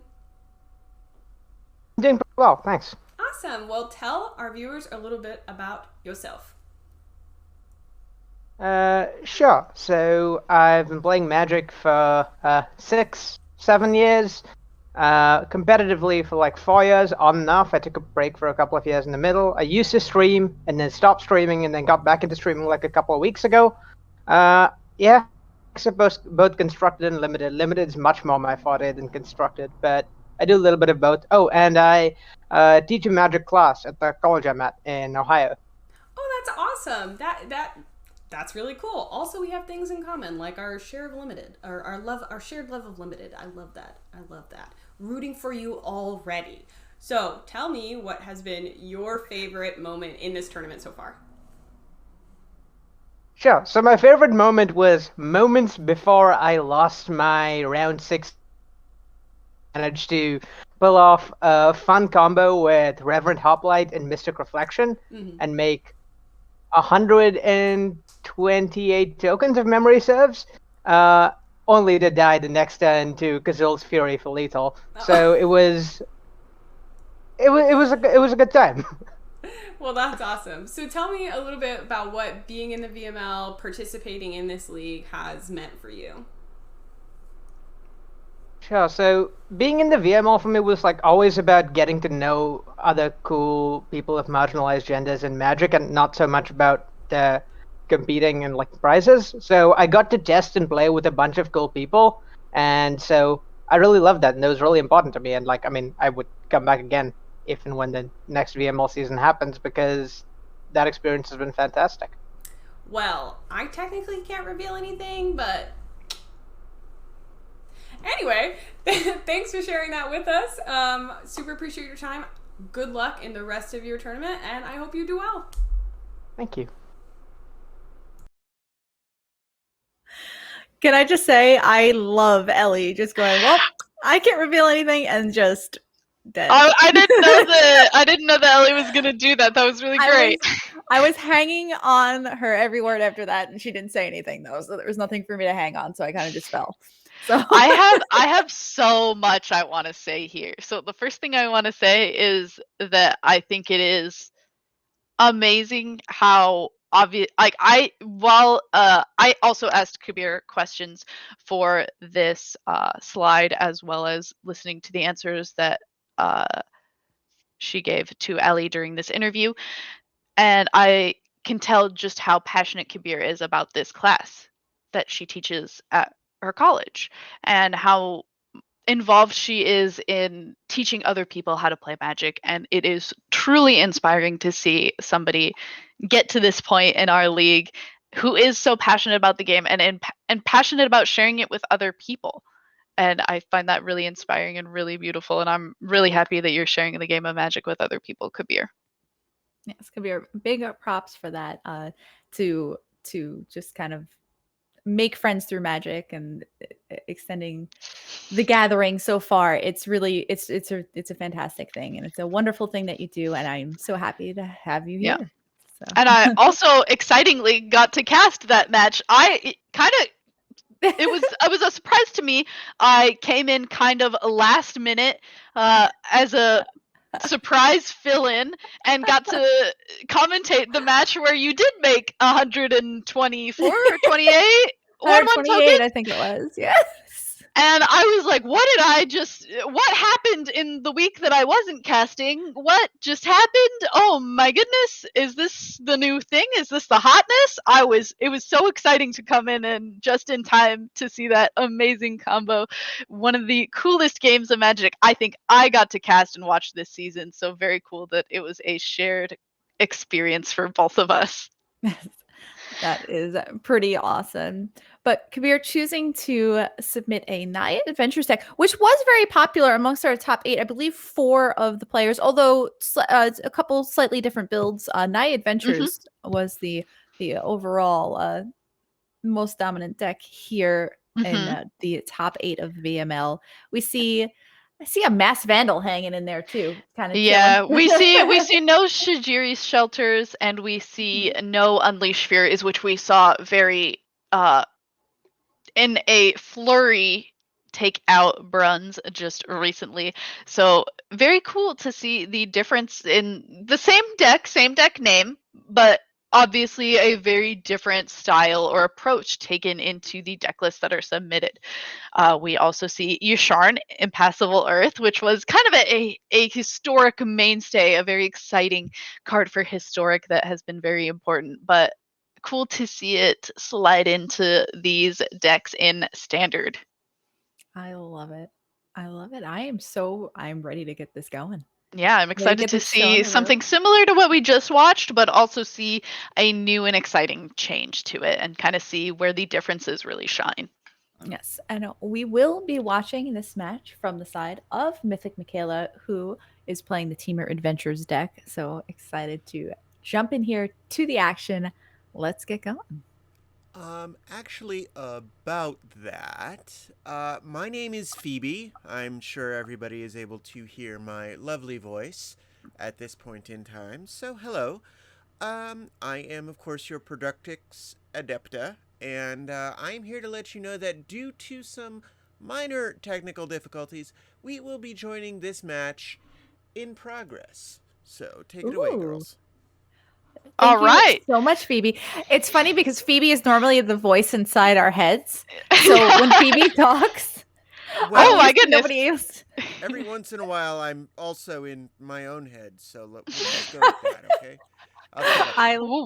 Oh my goodness, we really are starting this game in the middle of it. Okay, there are some exciting things happening. Let's try and unpack everything that is on the board. Mythic Michaela is attacking with 2 birds made off of a past Arlen's Epiphany and 2 Bone Crusher Giants. There's a Showdown of the Scalds that is about to go on to its 2nd chapter whenever we go back to Hogpog's turn. There's a lot going on here. Yes, and it looks like Alron's Epiphany is not even the top card in Mythic Michaela's graveyard right now. It's a Brazen Borrower, so I'm not sure. Oh wait, it gets exiled. That's why. Yes. And we've got 4 cards on the standby from Showdown of the Scalds, starting with that Giant Killer that's going to target the Bone Crusher Giant that was blocked by the Edgewall Innkeeper. The 5/5 Lovestruck Beast going to jump in front of the other Bone Crusher Giant. Stomp should make that a fair trade here. Kabir going to drop down to 6 life. Looks like Mythic Michaela going to follow up by playing a Lovestruck. So just Heart's Desire, followed by a Bone Crusher Giant. Draw a card off of that. We got a Mystical Dispute now in hand. Showdown of the Scalds. Move into chapter number 2. Edgewall Innkeeper and Giant Killer. on the battlefield, 4 cards in hand. We've got a Bone Crusher Giant on an adventure, I believe, a Showdown of the Skulls, a land, and a second Giant Killer. Oh, sorry, Giant Killer also on an adventure. Excuse me, we saw that got cast before. So another Showdown of the Skulls. Being able to chain together Showdown of the Skulls is pretty good in these Naya adventure decks. Oh, yeah. Certainly against other big creature decks, I think that it is correct to be playing something like maybe like a mixture 2 and 2 of Giant Killer and Shepherd of the Flock if you're playing this on something like Ladder. Unless the format were going to change a lot, I think that it is still good to play a little bit of a split. However, for being able to see with the open deck list that the VML does have, it is very good to be playing something like Giant Killer. Yes. Looks like Lovestruck Beast will be the play from Kabir's side here. 5/5. And Giant Killer going to be the follow-up. We're going to trigger the Showdown of the Skulls and Edgewall Innkeeper here. Drawing a bunch of cards, putting counters on creatures. We now have a 2/3 Giant Killer and a 6/6 Lovestruck Beast out there. Giant Killer again. So Giant Killer going to join the other 2 Giant Killers. So we just have a Giant Killer. Like, what's a group of Giant Killers called? You got like a School of Fish, a Murder of Crows. I don't know. I feel like it's all they're giant all jacks. Of Giant Killers. A Jack of Jacks. The Jack of Jacks. Like you call him a Jack of all trades, but a Jack of all Jacks. I don't know. I like a trade of Giant Killers. There we go. Yeah. No, that's good. Yes, I like that. That's it. We got it. we did it. So looks like our 2 1/1 flyers are gonna get in here. That'll bring Kabir down to 4. All runs Epiphany, the follow-up here. An untapped Great Henge can certainly gain a little bit of life. We'll play that tap land. And a Great Henge of her own is the draw for her second turn in a row, her bonus turn on Mythic Michaela's side. And though I don't... But yeah, we can tap one of these birds with a Giant Killer and the activation of the Great Henge, so we're not dead to rights on Hogpog's side yet. Yes, and it looks like that's what will happen. Bird gets tapped down. Hogpog going to gain a little bit of life, go back up to 6, then drop back down to 3. Going to follow that up with the Great Henge now, and a Lovestruck Beast off of that. Edgewall Innkeeper drawing a land here, and Edgewall Innkeeper drawing a land, and Great Henge drawing a second Lovestruck Beast. So it's a bunch of Lovestruck Beasts here. A smitten of Lovestruck Beasts. Smitten. Oh, I like that a lot. We have a trade of Giant Killers and a smitten of Lovestruck Beasts. That's that. I'm a fan. So looks like Bone Crusher Giant going to be cast off that Great Henge, drawing a card off Edgewall Innkeeper, and then another card on Great Henge. A lot of card drawing going on either side of this table right now. Oh, we don't get to see Hogpog's hand. Oh, this makes me so anxious. Now that we've watched so many where I do get to see the opponent's hand, I'm like so used to like kind of being able to be like a few steps ahead, knowing what both people are going to be playing, but not knowing what is in Hogpog's hand when there are so many cards in their hand. I'm like, what are they deciding between? What's the play? I don't know. I kind of like the mystery. Keep us guessing, and keep us guessing even longer. The rope taking time. I mean, these are some big important turns here. So we've got Obosh waiting, Lovestruck Beast waiting in the wings, and the Showdown of the Skulls playing MVP in this game here. Showdown of the Skulls coming down. Looks like a couple of lands. Is that Scavenging Ooze? I believe. Oh, it looks like a double Scavenging Ooze. Yeah, I agree. That's what it looks like. And another Great Henge. Another Great Henge, get us an extra 2 mana, allow us to gain a little bit extra life, and put another counter on something because of the Showdown of the Skalds, 3rd chapter. Kind of just, I imagine if we're Hogpog, just like trying to play as much as possible, just trying to do just about anything that will keep us in this game just a little bit longer and try to even up this playing field a little bit. Oh, for sure. And it looks I mean, that's a huge Love Struck Beast. So Yes. So as long as the Sedgewild Keeper stays in play, we can keep attacking, and hopefully we are able to play at least 2 more spells on the side of Hogpog. If those are 2 Scavenging Oozes, we can activate this Great Henge and use our other 2 mana to play both of them, draw some extra cards, and then hopefully the 7 life and a few other things are enough. It is possible that we only play 1 Scavenging Ooze and leave the other 2 mana up to have a giant killer tap something that could be like a Goldspan Dragon, because that's the only way that we could lose this game right now, and it looks like that is Hogpog's decision. yes, as Edgewall Innkeeper is the draw on Mythic Michaela's side. Thinking here about, Obosh is an option. As well as the Love Struck Beast, and keeping up Mystical Dispute, not so appealing when your opponent has so much mana available to them. But Obosh will be the play, added to hand and onto the battlefield. Kazandu Mammoth, the draw off of the Great Henge there. Looks like we're ready to go into attacks. What's going in here? I imagine it's mostly just going to be the birds. Okay, and also throw in some of these bigger creatures like the Lovestruck Beast and the Bone Crusher Giant, as they will be able to favorably trade with most of the things that are in play. And I imagine if we are Hogpog, we are looking to activate one of these giant killers on end step to tap down maybe Obosh, maybe one of these smaller creatures to take away one of the favorable chump blocks on Mythic Michaela's side. It is also totally possible that we have something like a Stomp in hand, and we're just going to try and get rid of one of these flyers so we stop having to worry about the small 1/1s that are dealing 4 damage to us when we are at such a low life total. It would be very good to get rid of a few of those.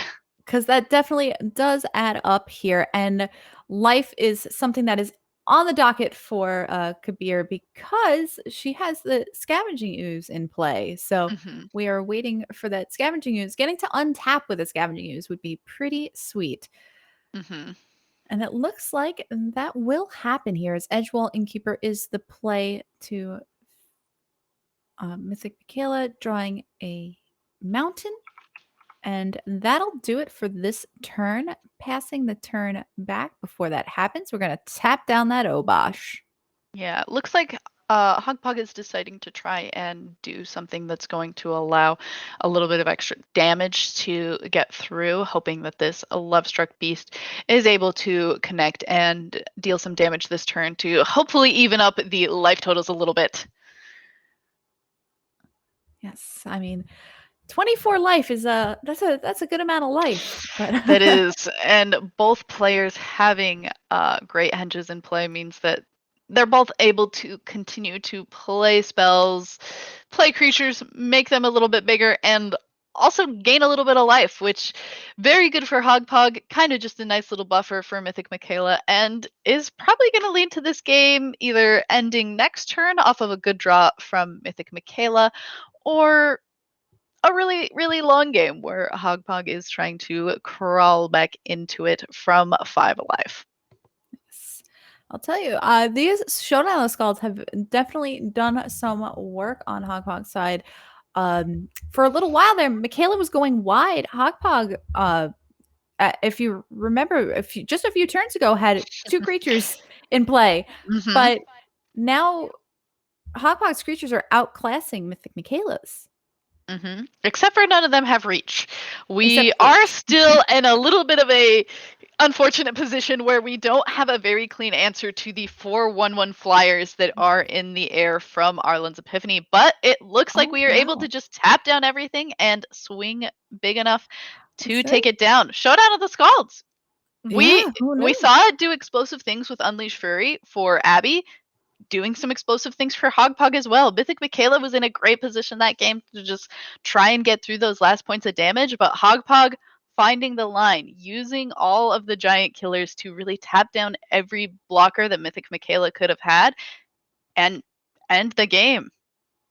Yeah, that was pretty crazy. It goes from you're taking extra turns and everything, and your team gets tapped down and you have no blockers.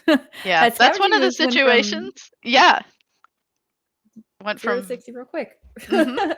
Certainly true. And it's one of those situations where if you're the person sitting there playing that game and your opponent's taking extra turns, you've got to feel a little bit like you're just like getting really behind. So big props to Hogpog for keeping a level head, continuing to look for, okay, how do I win this game? What do I do from here? And not becoming frantic in any way and letting that take advantage of the headspace that you're in such a high stakes game like this. Yes. So looks like Mythic Michaela will keep 7. Hogpog mulliganing right now down to 6. And looks like a keep, and we have a game. Riverglide Pathway, the land for turn from Michaela, and a pass back of the turn. We see Mythic Michaela having double Brazen Borrower, All Runs Epiphany, and Goldspan Dragon in hand, drawing a third Brazen Borrower here. So that could be a good amount of pressure in the air, as you had said earlier. Not really any reach creatures on Hogpog's side, but and 3/1s, they can definitely do some damage. Oh, yeah. If not stopped, they will certainly, especially flying ones, are really able to get in there and do quite a bit of damage. 20 isn't a whole lot when you're attacking for 3 or even 6 every turn. Yes, and we saw that, Giant Killer not being able to take care of the Brazen Borrowers. We saw how much trouble Hogpog was having in the last game with just those 1/1 flyers. So add a couple points of power to that and multiply it by 3, and that could be trouble. Yeah, we'll see if the flyers of a different power and toughness scale are able to do a lot better for Mythic Michaela this game. All right, looks like Hogpog going to play a Love Struck Beast, and Brazen Borrower going to be cast, and Petty Theft going to send that Love Struck Beast back to Hogpog's hand here, just to be replayed the following turn. A Soul Spear to draw. Interesting that we saw just the Petty Theft side be cast. Sometimes returning adventure creatures to their hand isn't always the best decision, as it can allow the front side to be cast again. We saw the Love Struck Beast was coming down without a princess in play, but Mythic Michaela is choosing to just use the tempo advantage that she has to the best of her ability. If I just keep returning it to your hand, I see you're missing land drops, and hopefully this just is going to keep me in a commanding position in this game. Yes, and with the double Soul Seer to take care of most anything that Hogpog would play here, and double Brazen Borrower also waiting in the wings, and All Runs Epiphany was the draw for turn here. Whether or not deciding to foretell that or not, I imagine that we do. I like it. We don't have enough blue mana to play both Brazen Borrowers this turn, which is sad because if we did, we would have lethal. But because we are not able to find just one more blue source as our draw for the turn, it's fine. We'll just hope that the extra turn doesn't bump us into too bad of a position. Yeah, so we see Hogpog cycling Shredded Sails here. Perhaps a little bit of desperation, just digging for that 4th land drop.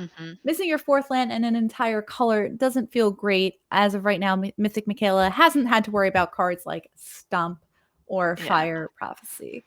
Certainly feels bad to have to cycle something that would normally be an answer to one of these Brazen Borrowers. For sure. And it looks like those Brazen Borrowers getting in for 6. Gonna play that blue land. Let's see that All Runs Epiphany, making a couple 1/1s. Hogpog entirely tapped out. Can't do anything to stop this army of flyers on Mythic Michaela's side. And Mythic Michaela will take down game number 2 here. So we are going to a game 3 in our top 4 match. Winner of this match going on to the finals to play for an invitation to the Callahan Championship weekend. We've had an unfortunate amount of semifinals games decided by lack of lands, and it is rather unfortunate, but sometimes that's just how Magic goes. We apologize for it not making the most interesting matches to watch, but we've all played Magic. If you're here, you've played Magic, you know sometimes you find either too much land, too little land. Sometimes it happens at the worst of moments, sometimes it happens at the best of moments. And at least this is going into a game 3. Hogpog will likely be on the play this game, and we'll see if it is able to pull them into the lead for this game 3. Yes, and we see Michaela keeping 7 of 3 lands, All Runs Epiphany, Goldspan Dragon, Edgewall Innkeeper, and a Lovestruck Beast. As Hogpog does mulligan down to 6, starts with a Fabled Passage here and a pass of the turn. Great hand to draw on Mythic Michaela's side, and a pass back after playing that Triome tap land, but not before Hogpog is able to sacrifice the Fabled Passage and fetch up a basic. Looking at a Plains here. But yes, a lot is riding on the line in these matches.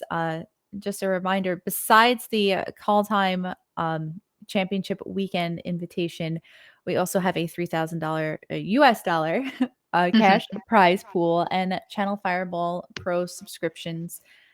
And a sweet interview with us later. So that can be one of the prizes, right? Yeah. Oh, for sure. What a great value to get to talk to both of us at the same time. I consider us a prize. Oh, so. Certainly. I'm with you. I was about to become frantic at Mythic Michaela not having lands, but I believe that is an island in there the is bottom an island left corner. hiding. Okay. Yes. Okay. No, all good. The choice here is what to do. 2 All Runs Epiphany in hand. With an Edgewall Innkeeper, does allow a double spell. Perhaps thinking about leaving a Petty Theft. There are still quite a few options. Just playing the Lovestruck Beast here. But it looks like Edgewall Innkeeper will be the play. Definitely always scary casting your precious 1/1 into 3 open mana when one of those mana is red. Mm-hmm. Very Especially true. these pauses. Oh, the pause. And there it is. Fire Prophecy. And choosing to loot away a card to the bottom of the library and drawing a new card. 5 cards in hand now for a Hogpog. We got 4 cards in hand for Mythic Michaela. 1 on an adventure, 1 in the companion zone, and 1 in Foretell. So, ooh, and this is one. Draneth Magistrate is an interesting card to see. Yes, opponents cannot cast spells from anywhere other than their hands. So forget about I guess the companion zone, you add it. You're not really casting it. But the Lovestruck Beast and the All Runs Epiphany, no good right now. Not until that 1/1, that pesky little 1/1 goes away. A card that was made to be an answer to companions now no longer counters companions. But figure, right? But does make it quite pesky to play adventure creatures. It certainly does. A very cool addition, and certainly one that Michaela needs to answer if she wants to get any further with some of these interesting creatures that are in the adventure zone. Yes, and looks like drawing and choosing to play Kazandu Mammoth as the land, the Kazandu Valley, bouncing that Draneth Magistrate back to hand, opening up a small window here, being able to cast either Lovestruck Beast or the Brazen Borrower, staring down a Kazandu Mammoth on the other side of the battlefield. It'll be interesting to see what she decides to do here. Yeah, this is a little bit of a tough decision or place to be. In a way, it seems like the correct answer probably just has to be the Lovestruck Beast as a way to block. Sometimes when I'm thinking, when I cast, I'm trying to think about what I would do if I was in these players' positions. And sometimes when I'm thinking about what I would do, my mouth doesn't move as fast as my brain is. And I'm like, oh, the Lovestruck Beast just has to be the right play so that we have the possibility of blocking and trading with this Kazandu Mammoth because we're behind. And I'm not able to convey that as fast as I wish I could to everyone watching, but I'm doing my best here. Yes, and unfortunately, the Giant Killer is going to take care of that Lovestruck Beast. So not even given the opportunity to block, staring down what was a potential 7/7, but it looks like Hogpog not having a second land drop, just cracking that Fable Passage that had already been in play, followed up by the Draneth Magistrate and a pass back of the turn. And it looks like we will hit a land on Mythic Michaela's side, able to get in with the Goldspan Dragon, bringing Hogpog down to 15. We got both players at 15 life now. And pass the turn back. The dragon is going roar, but it is also going to go "Arr!" as it is likely going to be the thing exiled to this Elspeth Conquer's death. Yeah, a card that I feel like has kind of gone on the wayside as of lately. We're not seeing too many decks really playing as many Elspeth Conqueror's Death anymore, especially in the main deck as we used to. And that'll clear up a lot of space for these two attackers to get in, bringing Michaela down to 11 life. Allrun's Epiphany is an option here that would take care of the treasure that Mythic Michaela has in play at the moment. And without another land drop, her hand's kind of expensive right now. Yeah, it is certainly expensive. We would love to play one of these creatures, make it a little bit cheaper for this Great Henge to come into play. The Great Henge would also certainly fix one of our mana problems. Unfortunately, we just played this Bone Crusher Giant for the Stomp half, and now that it's in the Adventure Zone, we don't have a way to cast it because of the Durannith Magistrate that is in play. Yeah, that's a really bad feeling. Yeah, it's tough. Sometimes you just get like a gameplay vision and you're like, this is what I have to do. And then you start doing it, you're like, wait a second. That didn't work out how I wanted it to. It's so hard. So many people are not playing Durannith Magistrate. This is not a card that a lot of Magic players are used to playing against. It hasn't really seen a rise lately. It wasn't seeing a rise until just recently with these Naya decks. It comes in some of the sideboards, but unless you've played a lot against the Naya deck, you probably aren't used to thinking about, oh, when I put my creature on an adventure, I'm not going to be able to cast it. And it just seems like perhaps Michaela wasn't thinking about that, and Kabir is going to take control of this board very quickly. Yes. Yes, unfortunately, at a 1/3, can't stomp it, so you kind of just start to try to have to ignore it. And it is one-sided. It is only your opponents that can't cast spells from anywhere other than their hands. So we see a Lovestruck Beast coming onto the battlefield there. Obosh to play from Michaela's turn before passing the turn back. We've got a land drop here. Giant Killer able to tap down that Obosh, and Hog going to take this match down 2-1 over Mythic Michaela, and you know what that means. We have our finals. So Hog and Westvale Abbey are going to be head-to-head live here on stream. Let's take a look at that bracket. Yeah, let's go into it. Now that we have our almost our entire bracket fleshed out, the only thing we have left to do is fill in that winner spot at the very end, figure out who we're sending to the Kaldheim Championships. It is going to be either Hogpog or Westvale Abbey. This is it's tense. We're finally here, and this is going to be our live match. We are going to be watching this finals live. We are going to take a short break before we get into it to set everything up. Westvale Abbey will have their choice of being on the play or draw, as Westvale Abbey is the higher seed. This is it. Everything is going for this. We've got Hogpog, Westvale Abbey both brought a Naya Adventures deck this week. This is it. But they are pretty different. Like the flex spots of the Naya Adventures deck, we see Westvale Abbey is playing things like Shajiri's Shelter, is playing things like Unleash Fairy, whereas Hogpog is playing the Reed Duke version, is playing things like Yashar and Impassable Earth, and a little bit less aggressive style of Naya Adventures. So we'll really see which one is going to pay off. All right. And so yes, like Becky had said, we are going to take about a 5-minute break here. So take this time, go give Westvale Abbey and Hogpog some follows on Twitter. Heck, make sure you're following Aspirant CCG and the NRG series on Twitter, as well as why not me and Becky, Lady of the Crease and Becky Bear on Twitter. Give us some follows in the next 5 minutes. And after you follow us on Twitter, you can also go get yourself a drink, get yourself some popcorn, and be ready to sit and watch this match and be ready to cheer on whoever we are sending to the Kaldheim Championship.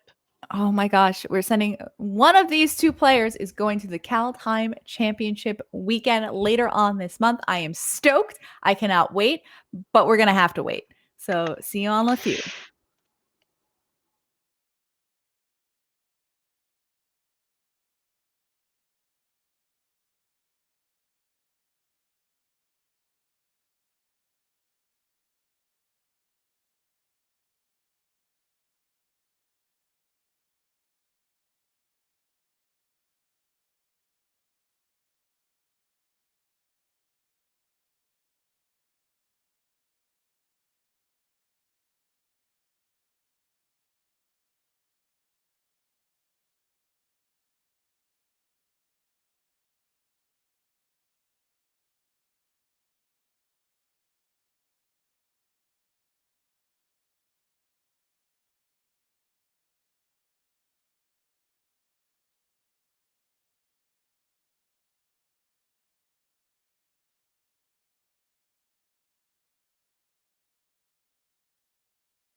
It's time.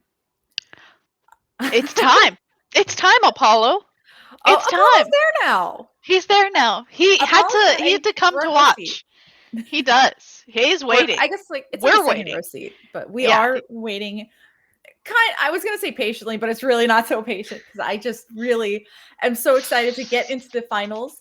For those of you who just missed it, and I don't know how you could have missed it, but Hogpog versus Westvale Abbey in the finals, both playing Night Adventures deck.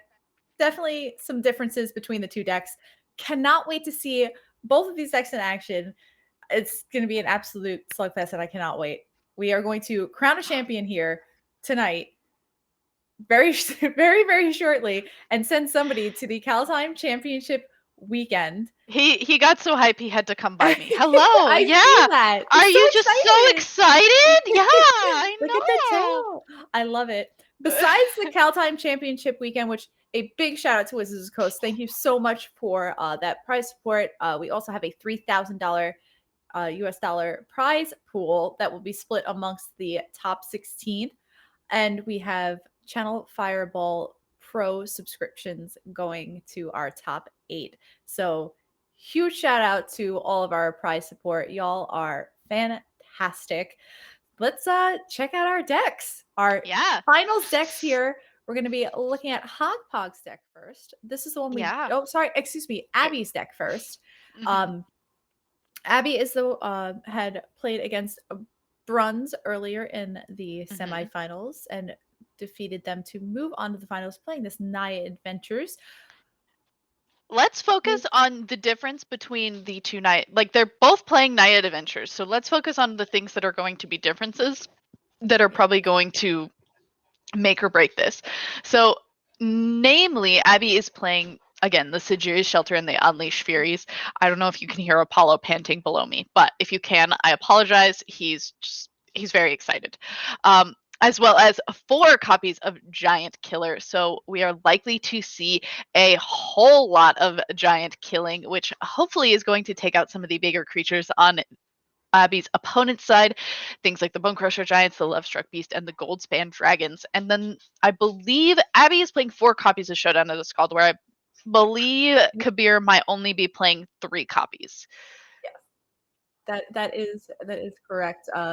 There are a few discrepancies. We have the Shepherd of the Flocks, like you said, on Abby's side, and the Elder Gargaroth as well with the 4 Goldspan Dragon. Definitely a lot of differences in the creatures, as we'll see the Masked Vandals, Scavenging Ooze, a Tangle Flora Hedron on Hogpog's side, along with the Kazandu Mammoths and Yasharns. So a starkly different creature base. And then, like you said, we move to Abby's spells, and we're looking at a single Fire Prophecy, the 4 Sigiri's Shelter, 4 Unleash Fury, and 3 Kazul's Fury as well.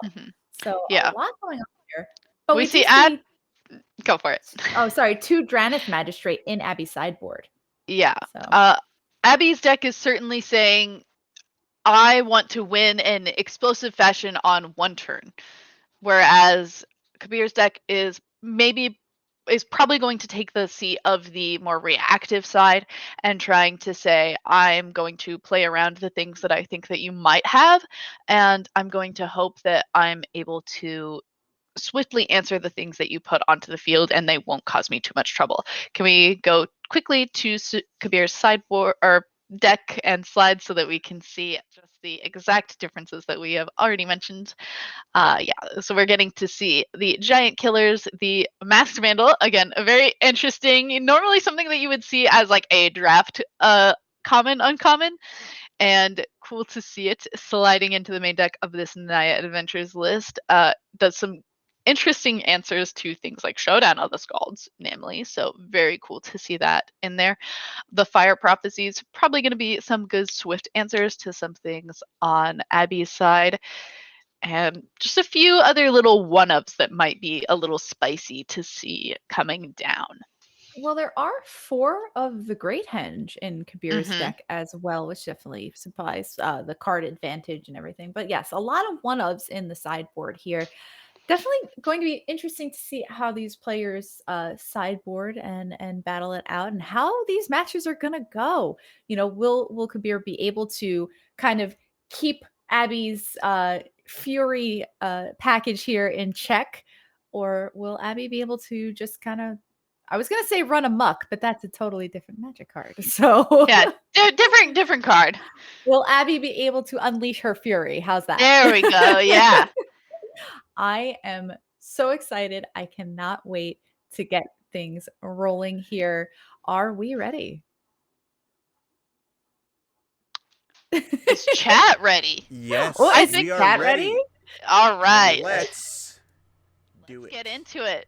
Oh, I'm so excited! It's Okay. live. We are all seeing things at the same time. We are going for it. Oh, this is so exciting. This is so fabulous. Don't forget, so much on the line here. Season 4 VML MTG Championships happening right here live. And let's take a look. We are watching from the side of Abby, Westphal Abby here. And we see an interesting opener. Going to keep Fable Passage, Needle Verge Pathway, double Shajiri Seltzers, which obviously double as lands, Unleash Fury, Goldspan Dragon, and Lovestruck Beast. So, gotta love those adventure creatures filling out your curve. So we're gonna keep that, and a Temple of Abandon from the side of Kabir. It's very nice to have something like a Lovestruck Beast, where normally this hand would look like, oh, awkward. The only creature I have is a 5 cost, but Lovestruck Beast, thankfully, is a 1 cost as well as a 3 cost. Yes, and I feel like you don't mind so much having your lands come in tapped. If you're like, well, I'm just going to cast the Heart's Desire next turn, I'll play that the Shajiri Seltzer as a land tap. Doesn't matter. Doesn't really throw off the curve here. We're going to see Edgewall Innkeeper followed up by a Giant Killer. Drawing a card there just to kind of get that Giant Killer into play. Shepherd of the Flock is the draw on Abby's side. It looks like we're thinking about playing this Needle Verge Pathway, but unsure right now. I imagine we have to be playing the Needle Verge Pathway at some point just to have the red source. However, I do think that it is totally fine to have thought about maybe playing the Shajiri Shelter as a land again this turn to be able to play Showdown of the Scalds next turn, be able to flip over some things and see if there are better plays that we would put into exile. But the choice to play a 5/5 and have a little bit of defense on the side of Abby Rose is certainly nothing to snuff at either. And we drew an untapped, technically, 4th land anyway. Yes, and looks like Giant Killer gotta tap down that Lovestruck Beast before heading to combat here. It looks like Abby will choose to sack that Fable Passage, fetch up, looks like a mountain right now, getting that double red for Goldspan Dragon perhaps later on. Not maybe going to attack with this Princess token. Princess feeling feisty. Princess getting into the red zone. We've got our first point of damage. Kabir will drop it down to 19, and Showdown of the Scalds is the play. We see a funny one here in double Furies. We have an Unleashed Fury and a Kazul's Fury, as well as 2 lands. So, I mean, there are 2 more chapters on Showdown of the Scalds, and this does guarantee an untapped land drop from Abby for the next turn. So, which is a positive thing. Also means that we can wreak some havoc with both of these Furies. If your opponent knows that you're going to play one of them, or they're face up and they're not as a surprise as sometimes they are, then it is probably just the correct play to just be like, okay, you know that I'm going to play these, I'm going to play these, and you have to make plays knowing that I have them at my disposal. And we see Goldspan Dragon just coming down, could possibly be... Its Fury could be unleashed this turn with the treasure that it makes. And we see that happening.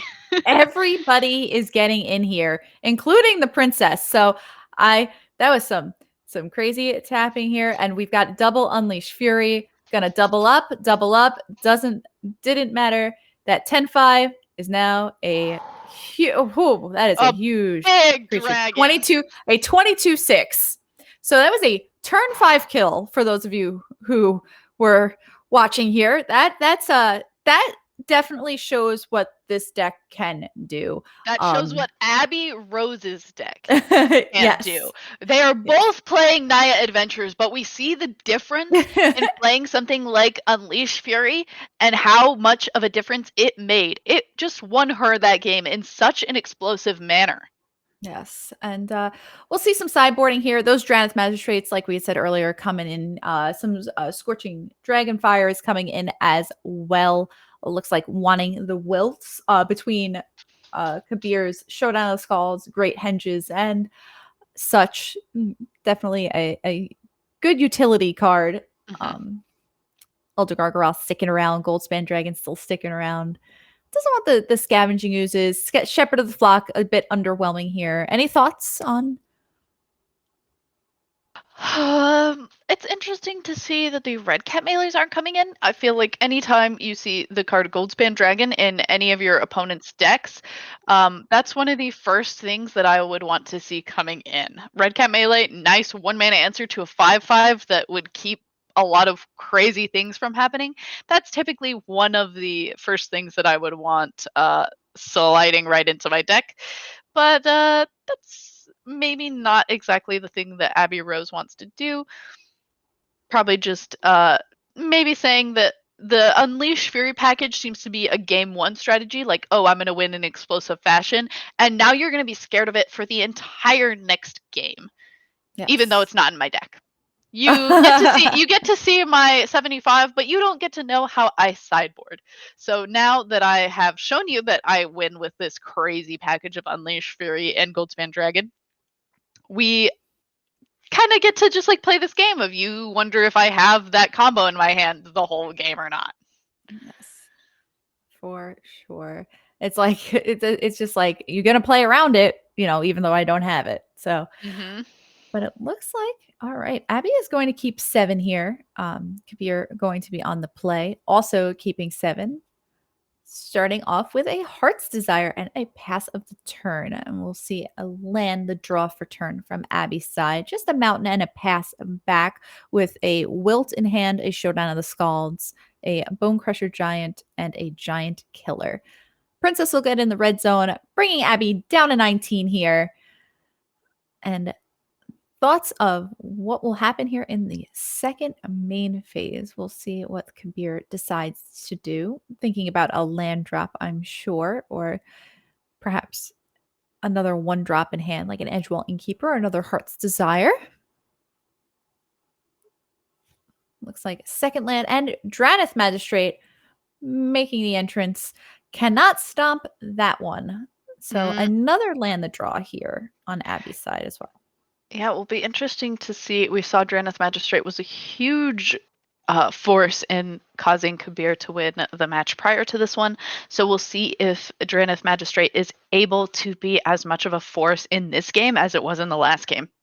Yes, and both Draneth Magistrate and the Princess Token getting in for 1 apiece, bringing Abby down to 17 here. Lovestruck Beast, the follow-up.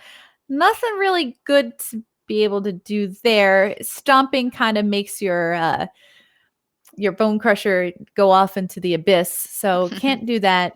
Gonna play a land and just Giant Killer, take care of that Lovestruck Beast before passing the turn back. Chop down. We chop down that Lovestruck Beast. However, now our Giant Killer is in the abyss. However, the front half of a Giant Killer, a little bit better to just play on its own. 3 mana, kind of a lot, but also not the worst thing to have spent her turn playing. However, Kabir kind of coming in full force onto this battlefield. Yes. And Abby, with the option to like double stomp the Draneth Magistrate to reopen the adventure pathways, does not feel great, as Draneth Magistrate does shut down Showdown of the Scalds as well. So would be taking a rather large hit here to double stomp Magistrate, but it is a 1-of in Kabir's deck. So once it's dead, you're pretty sure it's gone. So would have to take a wallop on the next turn, but we'll see what Abby decides to do here. Sometimes you gotta do what you gotta do, and I don't think that with what's in Abby's hand, she can continue to play this game if that Draneth Magistrate is in play. So it looks like the double stomp is going to be the play. Yes, and I mean that does open up options for next turn. Next turn should be a much better choices for Abby, as we see Kabir tapping down now, making it's another Love Struck Beast, and we'll draw a card off of the Edgewall Innkeeper. And Edgewall Innkeeper, the Princess, and Bone Crusher Giant all getting in. Abby will take 6, dropping down to 9 here, and a Gold Span Dragon is the draw for turn. So we can double spell on Abby's side. But what does Kabir have waiting in the wings? Yeah, this is an interesting turn. I imagine that Abby has to be very careful, but double spelling, playing as many creatures onto the field as possible to do a little bit of blocking just has to be the right play. Try and soak up as much damage as possible when we don't have a lot of answers in our hand. Ooh, Fire Prophecy going to take care of that giant killer. And I mean, hand looks to be good enough that Kabir not interested in shipping any cards, and that'll do it. Clearing up the battlefield, all Kabir's creatures able to get across, and Kabir taking down game number 2 in the finals here of the season 4 VML. This is what we like to see going to a game 3. And I'm very curious to see if Abby's going to change her mind about what she would like to do with her sideboard here. So this is where I'm like very interested in the game plan that Abby Rose has in her deck. Is the Unleashed Fury package only a game 1 / on the play plan, or are we just continuing to ignore Unleashed Fury? And it looks like that's the plan. We're just continuing to ignore it. It's only a game 1 plan. It's not an on the play plan. We're not trying to have an explosive turn. We're not relying on it. We're just going to try and be quote unquote fair. Though I don't know that I would ever call Goldspan Dragon fair. That card's pretty bonkers. Certainly that hand will not do. This hand also, I can't imagine that we can keep this. I don't think you can keep that hand. This is much better. Honestly, Edgewall Innkeeper can help you draw those cards to get back in the game quickly. So looks like we will keep on 5. I imagine this is a keep, probably taking more time just to determine exactly what do we want to ship back here. So with 3 lands, access to all the colors, but then shipping back 2 spells doesn't feel great. Is it a land? Is that greedy? I think it has to be 1 land and 1 spell. And then you're just deciding which of each. That's what I would do. Obviously, I'm not Abby. I'm speaking purely from the plays that I would make. It is a hard choice between the Fabled Passage and the Branchloft Pathway. The Branchloft Pathway is going to give you green and white. The Fabled Passage has the potential to give you red. And it looks like Abby is choosing to keep all of the lands, hope to draw things off of this Edgewall Innkeeper and this Bone Crusher Giant, and keep the lands and ways to get to a lot higher land count, and hoping that that is enough.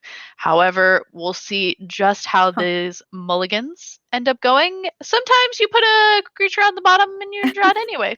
Kind of nice. Welcome back, Love Struck Beast. How are you doing? Yeah.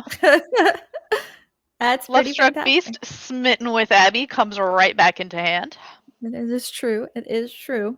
And we'll see. This is a big turn from Kabir's side. We don't see a white source, so not expecting that Draneth Magistrate to come down here.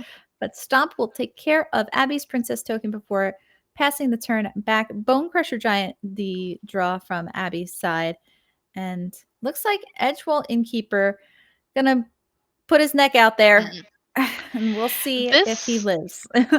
This always feels like, in my mind, such a feel-bad play. Your opponent is playing, obviously, a lot of removal spells, is obviously not going to let that Edgewall Innkeeper stay on the battlefield if they have the choice.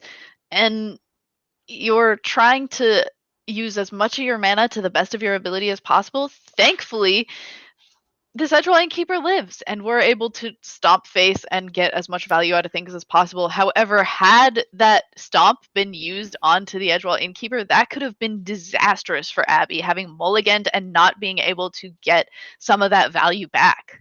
Yes, and to make your opponent use it on turn 3 rather than turn 2 and not be totally mana efficient with a stomp, though. It feels a little bit better if Kabir would have had to use their entire turn to do that. So, Very true. But a Draneth Magistrate for Abby here, maybe a bit be able to slow down Kabir starting next turn, but we will see. As starting to draw some cards off that Edgewall Innkeeper and maybe gain a little bit of this mulligan back. We see Kabir having all the colors in play that she could possibly need, and a full grip of 7 cards. Full grip of 7 and maybe no land makes for some hard decisions, though, as we see Giant Killer chop down, taking care of the Lovestruck Beast, and an attack from this Bone Crusher Giant. It doesn't look like Kabir is going to play a land. Oh. Unless we're holding on second main phase. I could be wrong. Are we holding? Oh, nope. All right, yes. And an Edgewall Innkeeper to follow up. So Kazul's Fury is the draw here. That is technically a land also. It certainly is. Looks like I'm going to start with the stomp on that Edgewall Innkeeper and follow up with the Draneth Magistrate. So yeah, I also like waiting to play the Draneth Magistrate until a card is already in the adventure zone and at least stranding something and kind of putting a little bit of a chokehold on the situation with the Draneth Magistrate instead of using it when there are no cards in the adventure zone at all. See, I have to wonder, holding the Kazul's Fury, instead of playing it as a land, playing it as a land may have allowed double Bone Crusher Giant next turn. But at the same time, do you want your opponent knowing that you have your Kazul's Furies? And I mean, it is sort of a land, so I'd imagine if boarding anything out, it wouldn't have been that card. But yeah, it's always hard with the spell lands. You want to take out some of these suboptimal spells, but also those suboptimal spells are definitely kind of taking up maybe like a half or a third of a land slot in your main 60. So it's always hard to decide where you're cutting things when you go to sideboarding, because you want to get rid of some of the worst cards that are these land spells, but also you want to have land drops. It's a rough spot to be in. And we see Yasharn, Impassable Earth, coming down, getting some lands, pulling Kuvir out of this little bit of a land chokehold that's been happening. Yes. Oh, and so a Bone Crusher Giant here is the draw, and drawing a land off of that pretty good after you do a Goldspan Dragon and having that Kazul's Fury in hand as well. Bone Crusher Giant will help gum up the battlefield here, is a much better blocker for either Yasharn or Bone Crusher Giant as they try to swing back, because Abby is at 12, so things are getting a little bit dire on that side of the battlefield, as Kabir is still at a healthy 17 life. This is definitely true. I also am a little hesitant about the decision to keep the Kazul's Fury in hand after the Yasharn comes in play. Yasharn Impassable Earth does have the wording of players can't pay life or sacrifice non-land permanents to cast spells or activate abilities. So this Kazul's Fury is kind of stranded in our hand now. Yes. So maybe more likely to play it as a land. Oh, and it looks like Kazandu Mammoth off of that. I mean, that's a big play. Great henge to gain some life and kind of get some card advantage of her own. A Needle Verge Pathway and an Edgewall Innkeeper. The draws for Abby this turn off of her draw step and off the Bone Crusher Giant Edgewall Innkeeper trigger. We'll see what she decides to do here. Looks like a land. Just deciding whether to play it on the Needle Verge Pathway side or the Pillar Verge Pathway side. Okay. Looks like the red side's coming down. And a pass back of the turn. Wasn't expecting that many attacks there, but decided to hold the Edgewall Innkeeper in hand for now. Giant Killer going to take care of the Bone Crusher Giant on Abby's side, and now these little creatures are staring down a couple of 4/4s. Red Cat melee. Yikes. Gonna take care of the Draneth Magistrate. Kabir happy to sacrifice a land to that red cap melee, and Kabir is absolutely rolling. Engine is going now. Giant Killer going to be played from the outside, drawing a million cards, putting counters on all sorts of creatures. We've got a 6/6 Mammoth and a 4/4 Yasharn. That Edgewell Innkeeper is gonna have to get in front of somebody here, I guess, and that will take Abby down to 8. No creatures left on the battlefield.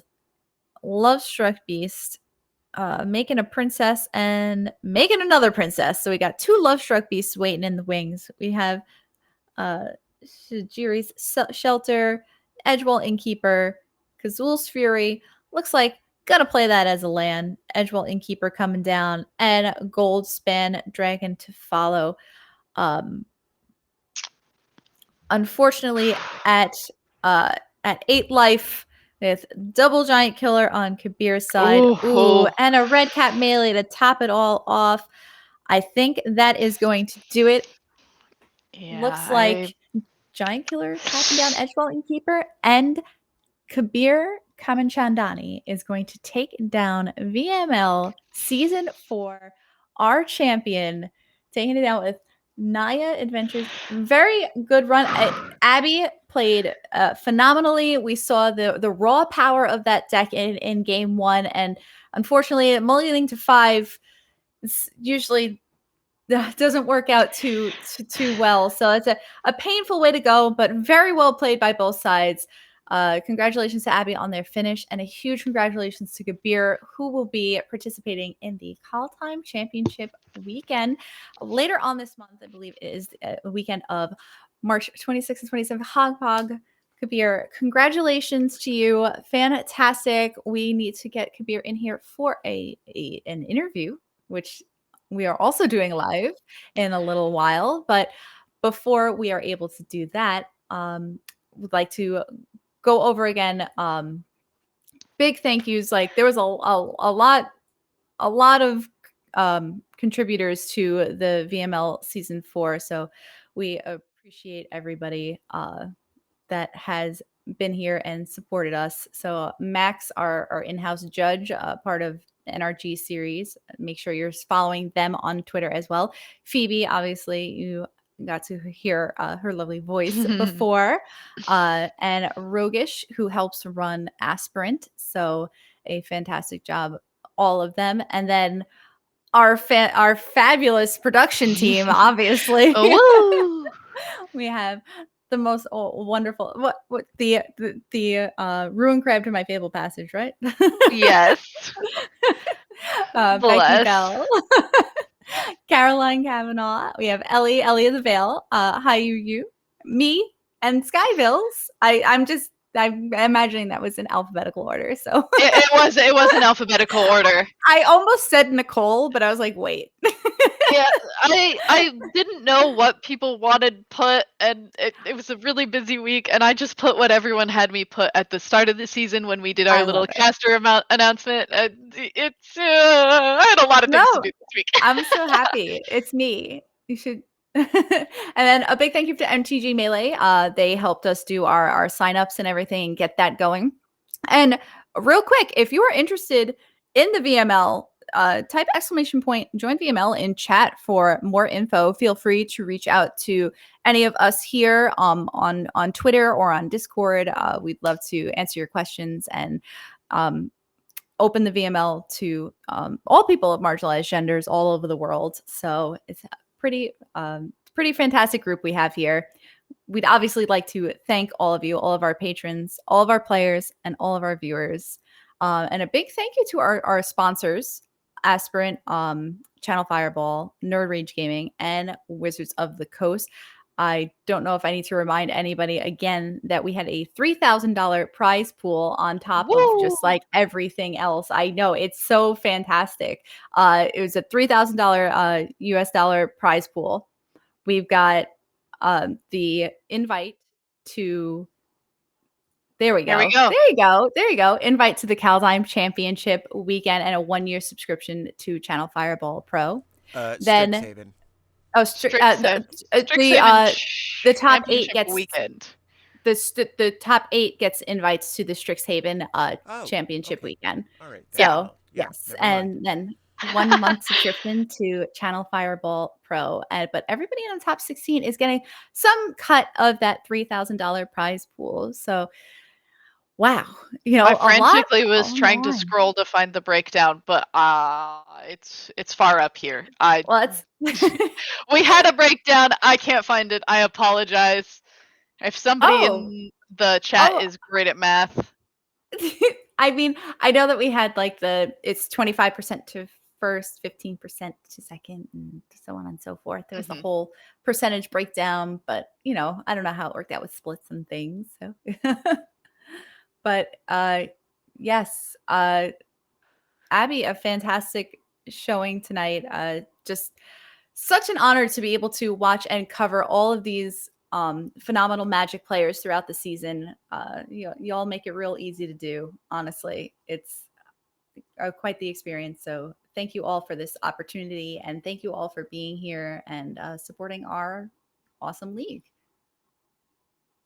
And thank you, Max, for putting the correct prize payout in the chat for us. Thank you so much. And thank you for being our judge again, Max. Really appreciate it. Really appreciate you and Energy for making the season of the VML possible. Yes, and I'd like to especially thank Phoebe for being the voice in my head. We couldn't do this without the voice in our head that is Phoebe. Oh, Phoebe should have her own thank you slide, honestly, with like awesome things on it, like unicorns and rainbows and whatever Phoebe likes. What do you like, Phoebe? Phoebe, come back and be the voice in everyone else's head. We shouldn't. I would like to be, having a working video camera right now. I am still working on this. We are still trying to get Kabir back on. Yes. To try to get some video, but that's okay. Oh, trust me. We shouldn't be pestering you with questions when you're still trying to work. Apologize. It's all right. It's all right.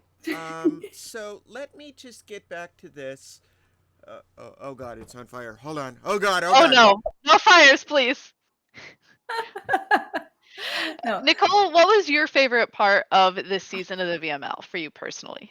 Oh my I know. gosh. Sorry to put you on the spot, but that's a really loaded question. I know. I'm sorry. Honestly, I mean, this has been like tonight has been unbelievably amazing. Like being able to, crown a champion, send somebody to the Call Time Championship weekend, and being able to celebrate all of the talents that we have within the VML and see how far that this league and this organization has come. It's absolutely mind-blowing, and it's such an honor and a pleasure to be a part of all of this. And to have maybe actually talk to our champion, because I think that would be really cool. I thought you were talking to me. So much. No. We can talk to Kabir as well. Let's just be real cool about this. Welcome. And introduce our champion, the wonderful Kabir Kamarchadani. Kabir, congratulations! Thank you. I am so excited. I bet not as excited as I am. Yeah, we probably aren't as excited as you, and that is totally okay. You are so right to be excited. We want to ask you a few questions and hear about your experience, and I personally am very curious if you would tell us, you said you teach MTG at your college. Can you tell us a little bit about that and how you're going to take what the VML has done into your teaching? Sure. So I specifically teach like a tournament Magic course, so it's not so much about teaching people how to play the game, but teaching people who already know how to play, how to like level up their game and do well at tournaments. Mm-hmm. And yeah, I don't know, tying into the VML, there's already like a somewhat active, or like I guess a relatively high amount of people of marginalized genders at my college who play Magic, and I'm hoping to get that even higher. So I don't know, hopefully we'll have a few people from my class in the VML in the future iteration. Wow, that would be so awesome. And it's so cool that you do that. We were talking about it earlier. We think that it is a huge inspiration that you do that and that you're bringing more people to the game. And we think that it's really great that you do that. Thank you. Our next little question, try not to throw too big of questions with you as you have no idea what we're going to ask. Didn't know that this was going to happen. This is totally on the fly. What does this mean to you? What is your plan to prep for the Kaldheim Championship? It's kind of just around the corner, so sorry that you maybe have less time than some other people would normally have to prepare. What is your game plan? What can we expect to see you do to take this to the next level? Well, luckily I have like access to like an excellent resources to test with, both with students from my class and with wonderful people I've met to test with through VML. So I'll probably just try and consume content and see what the best decks are, and then test specific matchups with people I know. Awesome. That's great. Last question for you here is, what do you want to say to all the people watching, to all the people who are interested in the VML, to your students maybe? Is there anything you want to tell everyone? Just thank you so much for all the people I tested with and for making this VML happen. It's just been an amazing space, and while winning was certainly very good, just getting to experience being in this space and playing with other people, testing with other people from the VML, playing with other people in the VML is just, I don't know, probably my best experience regarding Magic. So it's been really wonderful. Thank you so much for doing this. Of course. We were so happy to have you. Congratulations one more time. We are rooting for you in the Kaldheim Championships. We really do wish you the best of luck. I'm sure you have a lot of people who would be happy to test with you if you were looking for it now. Congratulations one more time. Thank you so much for having this little chat with us. Yes, thank you so much, Kabir. Congratulations again. Best of luck in the championship weekend. We'll all be rooting you on. Cannot wait. Thank you so much. Yes, from everybody here, I want to say congratulations as well, Miss Kabir. So thank you so much, and thank you. And one of these days, we're just going to have to get a commander class going, because that's my dream. Ooh. That's what I like. That's what I like. I'm in for it. Let's do it. Yeah. All right. And I think that is going to be wrapping up our stream for the evening and for the season, sadly. Oh my God. Yes. It's been a ride, that's for sure. We started with 64 players, down to 1. And Kabir, last one standing and going to carry the flag of the VML to the Kaldheim Championship weekend. So, yeah. Beky, I need to shoot right back at you. What was your favorite part of the season? Now that you've had time to think about it, though. My favorite part of the VML kind of always has been the matches that I lose, and I did a lot of losing this season. I did pretty well last season. I made it to the top 16. Made it to top 16. I believe I just made it to top 16. But I made it pretty far. Did not do a lot of winning this season. Pretty sure I only won like 1 match. But I love losing a match afterwards and feeling like I'm in a comfortable enough space to talk to my opponent about why I lost and what they maybe would have done differently. And it is awesome to be in a space where I feel like I can do that, and I value the opinions of my opponents that much. And just getting the chance to be able to do that and feel like, in a way that you wouldn't normally expect to level up as a player, you do level up as a player, and you take the things that were maybe kind of faults and you take them with you, and you learn more leading into the next matches of Magic that you play, and ultimately season 5 of the VML.